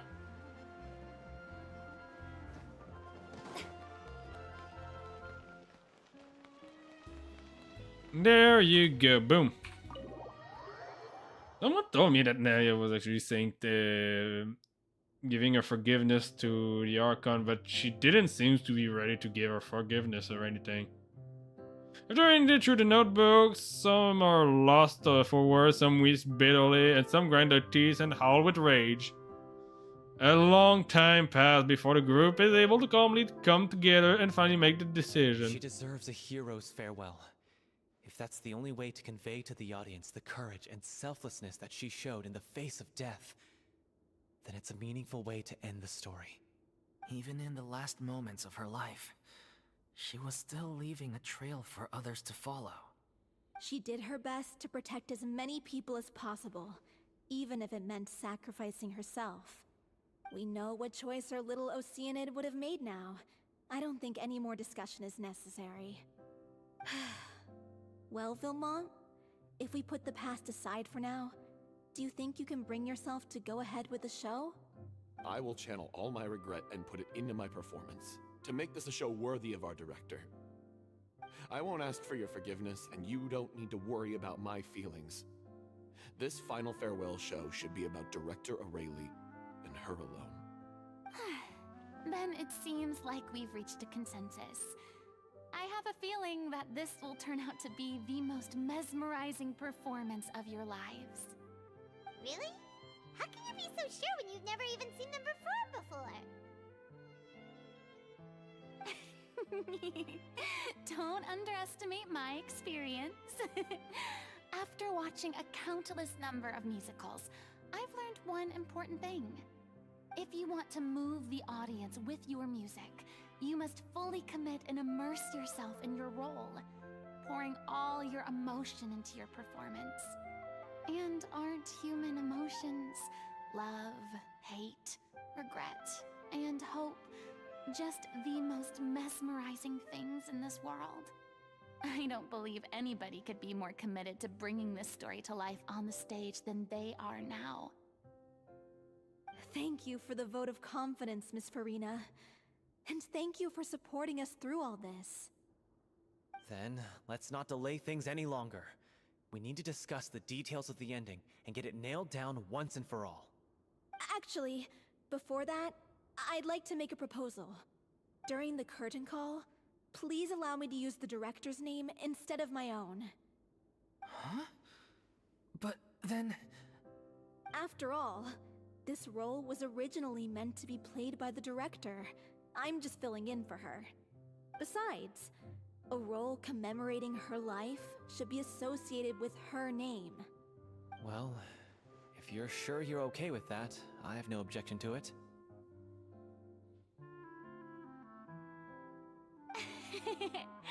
Now we're talking like a serious acting troupe.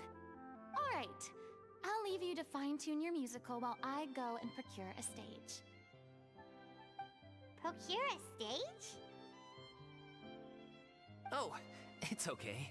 Our usual place doesn't need a reservation. That place? Oh, don't be silly.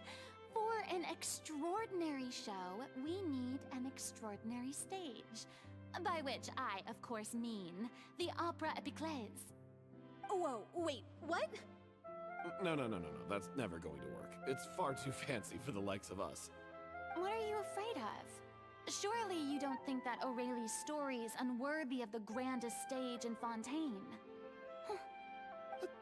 No, though that's not what I meant. It is supposed to be your grand finale, right? Believe in yourself. Go big or go home. I have no problem Go big or with go it, home. then.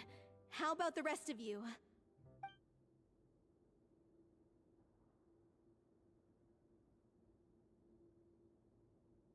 I'll take your silence as a yes. Thank you for giving us this opportunity. It really is a dream come true. Well, then don't disappoint me. If you mess this up, it'll reflect poorly on me too. And her reputation is already to the ground right now. We'll need to get She the really go-ahead doesn't from need the more. I know just where to find him. She absolutely doesn't need more people against her. She had enough.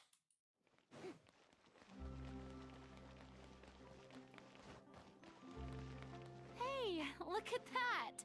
Looks like I guessed right. You were just guessing? I knew you'd be here.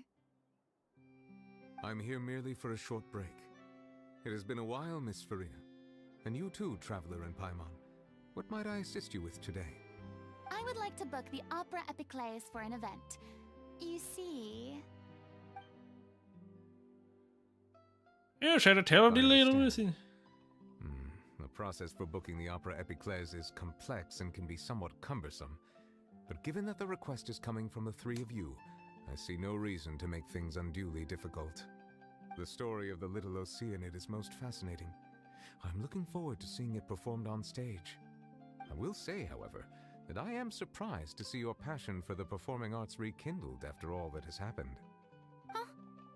What do you mean? Do I look excited? Yes, and this is the first time that I've seen you like this since your departure from deityhood. At first, I just felt bad about rejecting them. So I wanted to learn a little bit more about their situation. But one thing led to another, and... well, here we are. In the past, we sat in our high chairs in the court, giving our opinions on isolated cases, all while knowing very little about the human stories behind each and every one. Maybe it's because I finally become an ordinary person and gained my freedom, but I've developed a great sense of curiosity about their lives. I am truly delighted to see you find a new lease on life. Now that you've regained some confidence, have you had any thoughts regarding a return to the stage? Why would you suddenly ask a question like that? Well, if the Little Oceanid turns out to be a great success, it will no doubt become a classic. Many theater companies are certain to add it to their repertoire. The experiences and decisions of the protagonist, Cleo, are all modeled after your own. Naturally, this makes you eminently suited to playing the leading role. It would truly be a shame if you did not take this opportunity to allow audiences to enjoy your outstanding acting talents once more. Haven't I already made myself clear? I won't act or perform in any role ever again. No exceptions. Nor do I think it is any great shame. There is no lack of fine actors or inspirational stories, either on or off the stage. This experience is a case in point. I feel like I've learned a lot, and it has already been well worth the price of admission.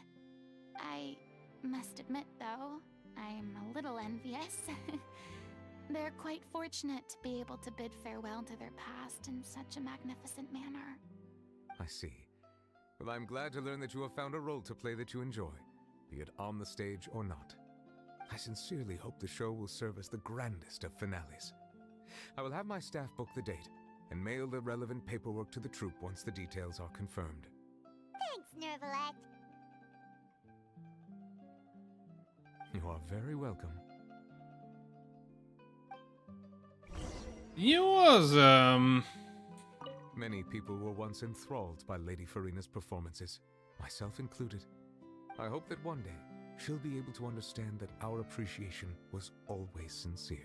Yeah, but the problem is now that those that knows that she was not the really the Archons are now extremely mad at her. This is still a big problem. We've seen it in Poisson. Their gaze are as heavy as ever. Even though none of this was Farina's fault, she was doing her best. Not a single one of them cared about it.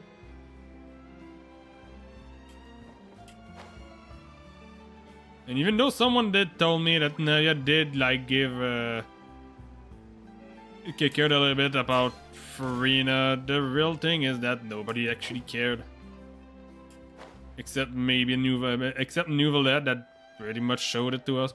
Navia mostly did what she did because of I think she did say that. Well, she does care about the well-being of Farina a little bit. She didn't want people to treat her harshly, and she didn't want her to be so depressed either. But she was still grieving herself. So, well, in that case, yeah. The problem is that she was still grieving. Not that she doesn't care about Farina, it's mostly that she is already dealing with her own grievance. When the people in Fontaine put all the blame on Farina. I don't know what exactly Navia thinks about it. The Opera Epiclese is booked. Thanks to my eloquent and impassioned speech, Monsieur Neuvillette was moved to provide us with a fitting stage for this special performance. We've had to fight every step of the way for this opportunity, but we now have all of the ingredients necessary to stage a truly spectacular performance. In that fight, he actually just gave it to her. A magnificent venue, and last but not least, a passionate and dedicated cast. Now, let's work together and make this show the best it can be. This is truly wonderful. The sooner we can finalize the ending, the more time we'll have to rehearse. Fiamma and I just went over some parts of the script and tweaked a few things. I think it's really going to resonate with the audience now. Wow, you two had a constructive conversation? That's great! Oh, communication is vital to any good performance. Look at us! We've come so far. I never could have pictured this scene a few days ago. It's amazing! Even though Farina's still being a bit of a drama queen about it all, she's really fired everyone up! I'm really looking forward to the final production. Please feel free to give us any comments or suggestions you have. We really value your input. Hey, Loic, get over here. Time to practice the opening number.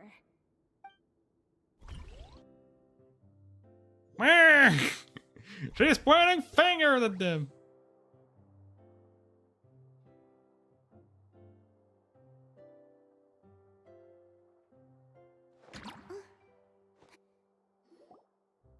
Cursed Cleo. She stole the waters of life from us. She's a fraud, and she must pay for her crimes. This has nothing to do with her. The ignorance and hatred of our people is to blame. How can we hope to win back the water's favor if we don't change our ways? This guy could be useful. Take him hostage. If Cleo wants him back, she'll have to show herself. Leave this place, oh little Oceanid, and never, ever look back!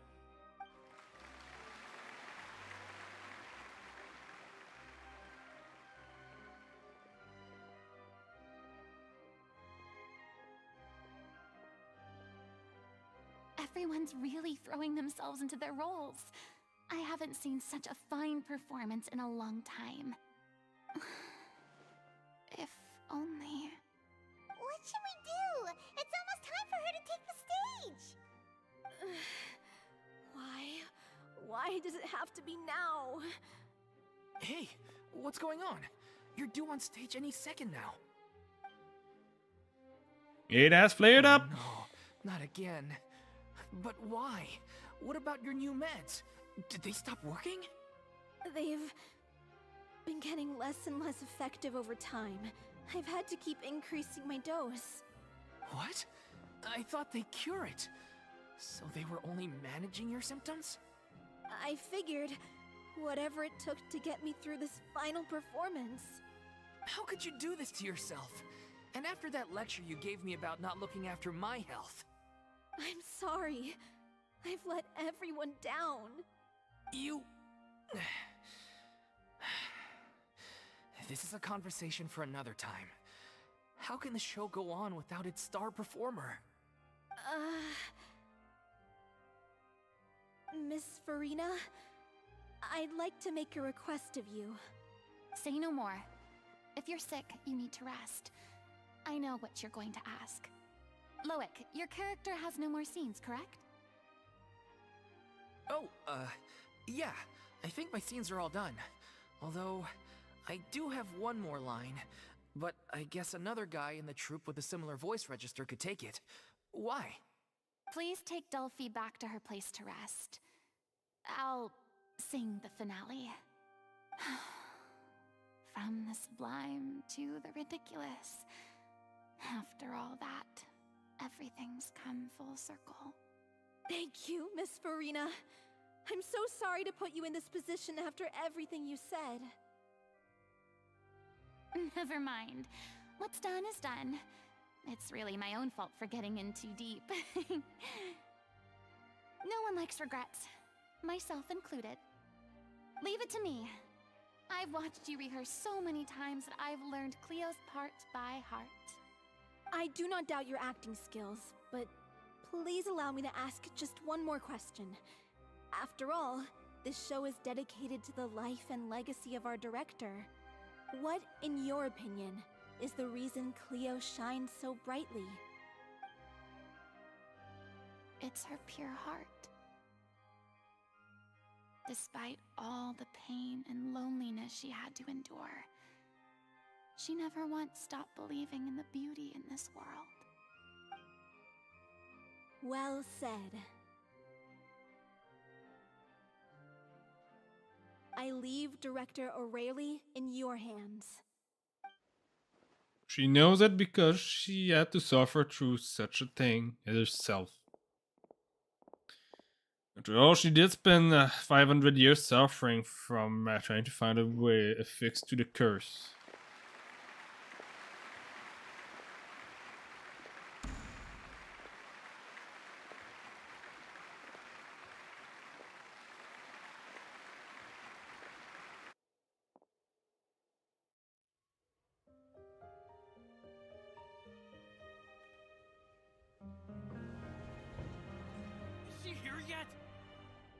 To get here! She's not coming! You're wrong. She's here.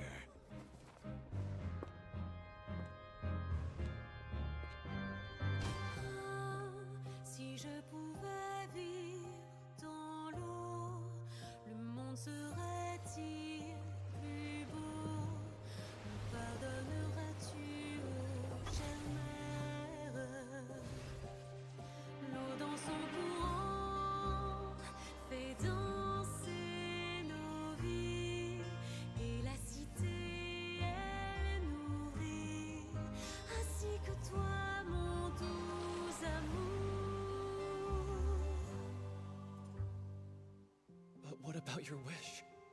My wish.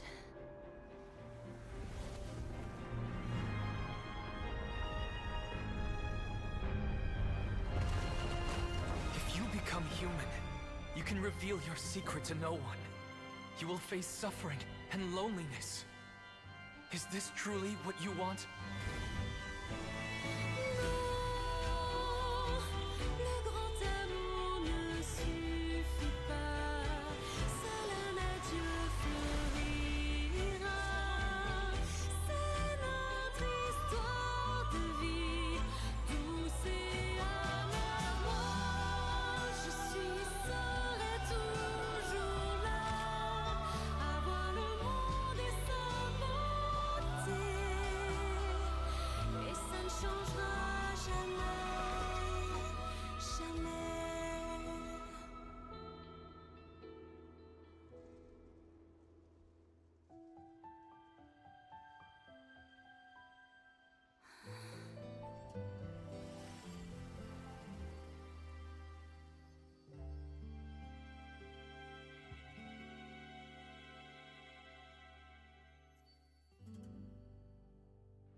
No. There's some people that are not happy with this scene because probably a Farina is here. Is it just me? Who was that Lady Farina on the stage just now? She hasn't been seen for a while now, and she just appears out of nowhere? Gotta say, though, her acting skills are as superb as ever. The little Oceanid, Cleo, played by Aurélie Fumont.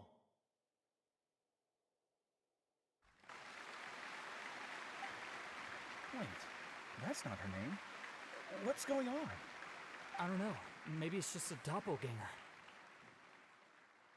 I've spent a lot of time out of the spotlight, and they didn't use my name during the curtain call either.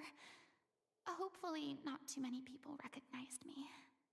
It's too bad that I had to break the one clear rule I'd managed to make for myself, even if I had no choice.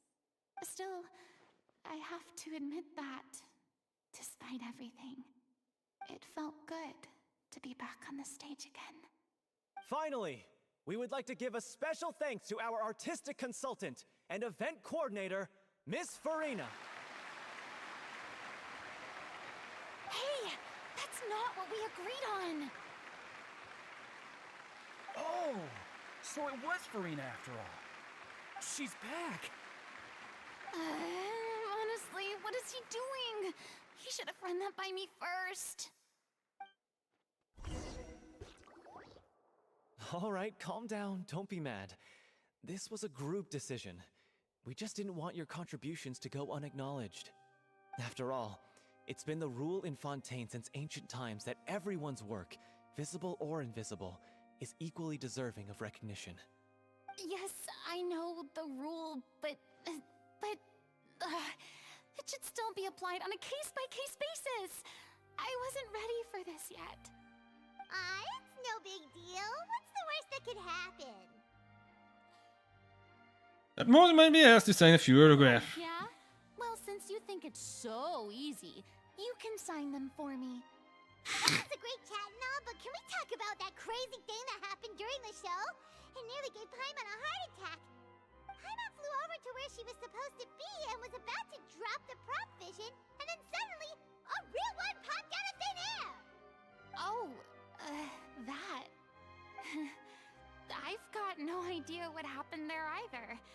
But hey, it worked pretty well, didn't it? I'll bet the audience has never seen such a realistic prop. Wait, what about Dolphy? I wonder how she's doing. Oh, let's go check on her as soon as we finish clearing the stage. Yes. Plus, she'll definitely want to hear how the end of the show went. If nothing else, we can safely say that we accomplished what we set out to do.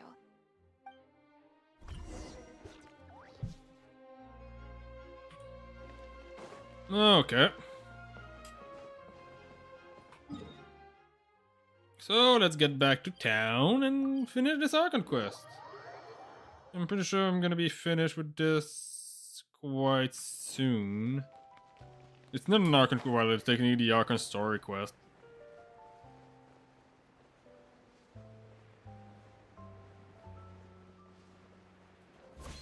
Yep.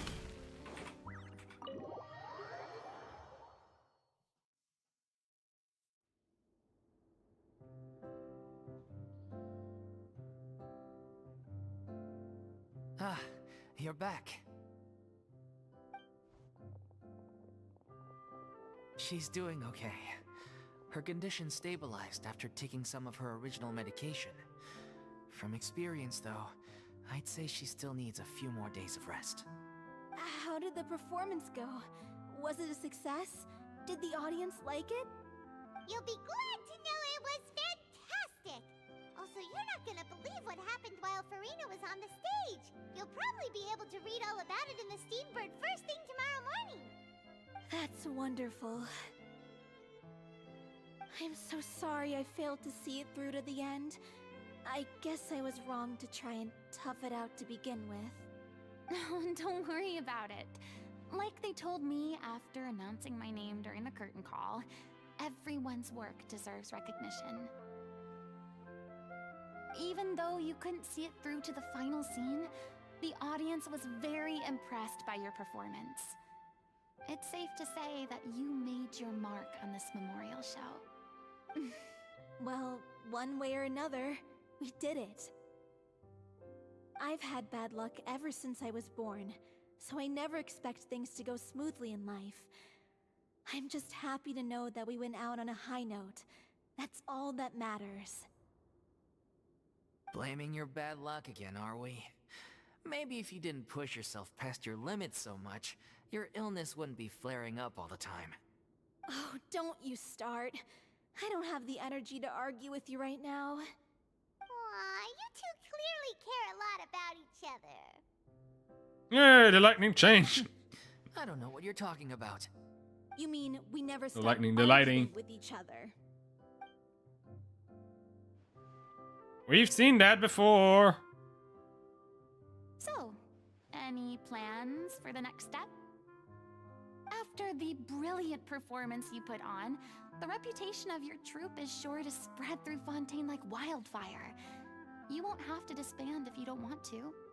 You could capitalize on the rave reviews and license out the Little Oceanid to the bigger theater troupes out there. That would do wonders for your financial situation. No, we should still disband. Yeah, it's what we all agreed to. After all that's happened, I should give you guys some space. But maybe our paths will cross again one day. Hey, don't just walk off!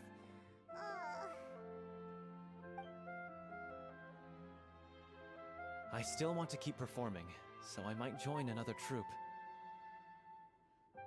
After watching Miss Farina's performance, I think I'm starting to understand our director's infatuation with musicals. You should do it. It suits you. I'd originally hoped to keep performing too, but I don't know if my health will allow me to. Oh, so now you finally got your priorities in order. I guess I'll hold off until you've properly recovered as well. What about you, Miss Farina? Any future plans? Well, frankly, I think a return to obscurity is no longer an option for me. I'm sure a slew of consultancy requests will hound me wherever I go, until I finally acquiesce. You rather sealed my fate there with your special thanks at the end of the show. Sorry. It's quite all right. No need to apologize. What I meant to say is that this whole experience has shown me that perhaps I'm not as averse to a return to the stage as I'd previously imagined. Maybe Nervilette was right. Maybe Cleo is the right role for me. I still don't wish to pretend to be someone else, but I do have a desire to express myself. So, maybe the show will go on for me after all. You don't need to draw the line in the sand. Just do whatever feels right to you. There was once a time when I was an actress in a masquerade, seeking only to hide the truth. But from now on, I want to spend my time learning real stories about real people and how they touch the lives of others around them. I want to watch them blossom and wither, see them refined on the page, retold on the stage, and remembered long into the future. I'm sure this is what captivated director O'Reilly as well. Sounds like you're ready to stop running from your true calling. The more you get out into the world, the more you'll discover what a fascinating place it is. Next time I invite you to join me. Then it's a deal. If a vision is a gift from the gods, then I should do my best to honor it. Quest completed. Farina! It's ironic to think that in my whole time as a god, I could only ever dream of receiving this kind of power. And now that the gods have given me their blessing, it actually feels more like I'm finally able to take my fate in my own hands. Is that how humans feel about it as well?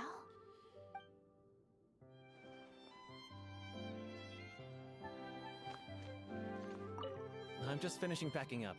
As soon as I'm done, I've got an interview with the Steambird to get to. Thanks to all your help, the show was more perfect than we Let's ever just could have talk to hoped for. everybody before leaving. But most of all, I want to thank you for giving me the chance to finally say farewell to O'Reilly. What are these two talking about now? Of course I have some regrets, but There'll be plenty of opportunities in the future for us to tell the stories that we want on stage. Okay. And you! Now that the buzz is worn off, I feel ready to pass out. Yeah, I didn't even see you on stage. And you, actually, we never talked to her either. I feel like I've rekindled the passion I had when I first joined the troupe. It might turn out to be too little, too late for me. But still, this has been the experience of a lifetime. It was a fun story quest. It was nice to see Farina get better and better. Good for her. Really. Kind of sad though that the story quest ends here and there's no like part 2 to it. Really, would have really loved it if there was a part 2 to this one, part in particular. Well, maybe the part 2 might be with Chlorine, since Chlorine's story quest was locked behind the one for Farina. So maybe if maybe doing Chlorine will actually give us a little bit more insight on Farina's state later on.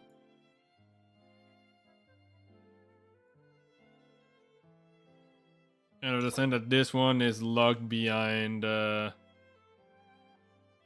she's locked behind an Archon quest actually that I haven't done. So probably one that is probably the one that is linked to Leo that I didn't do. But yeah,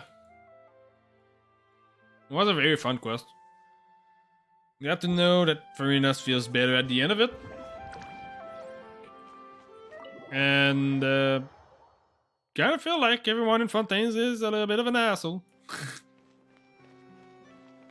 There's a bunch of jackass in this town, definitely.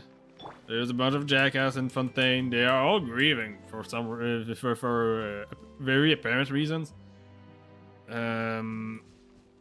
But the only problem I have with the way that they are deciding to grieve is that they are putting all the blame on the innocent. And fair enough. Even though, yeah, she was technically the figurehead. I am not a big fan of people blaming the figureheads, like blaming the actor for the consequences of others. Farina might see like the only one you could blame, but the thing is, it's not really about what she didn't do. It's mostly about how hard it is to fight against an evenly the evenly principles. What was to happen, what was supposed to happen, had happened, and there was no way of stopping it. I can do it. No, I can't. I can do it. I'm pretty sure nobody could actually like predict. Nobody had predicted that this was gonna happen in Poisson. So it's not like it's entirely your fault. But anyway, I don't want to go on another tangent. I'm just gonna stop the stream now. For those on Twitch, don't hesitate to go on my YouTube channel to look at the stream that you've missed. And for those that does, and go back to rewatch the stream or anything, who wants to leave a comment, I would like to know your opinion of if you want me to also do the Natlan or the Natlan Archon quest, or if you want me to continue doing like some of the story quests and stuff like that. I do have lots of story quests to do since I have mostly done none of them. Not that I never did a single one. I did do like some of them, but not all. But yeah, if you're interested in seeing me do the Archon quest and some of the story quests and stuff like that on this game, please tell me, because I'm literally not sure if people are actually interested in me doing so. But yeah, and that's pretty much it. I'm gonna be back on Wednesday for a stream on Fire Emblem Randomizer on Path of Radiance to continue the Iron Man and look at if I'm finally able to reach the shop. I might fail. I'm pretty sure I'm gonna fail, and I'm probably gonna just redo it from the start. But it is fun. I'm gonna try to find a center where it is still like gonna get harder and harder than the base game, but still have like not too much difficulty that the start of the game is impossible. I'm gonna try to find like just the right spot for that. But I'm gonna see that on Wednesday, and I hope you'll be present for this. But anyway, I'm gonna see you next time, and ciao.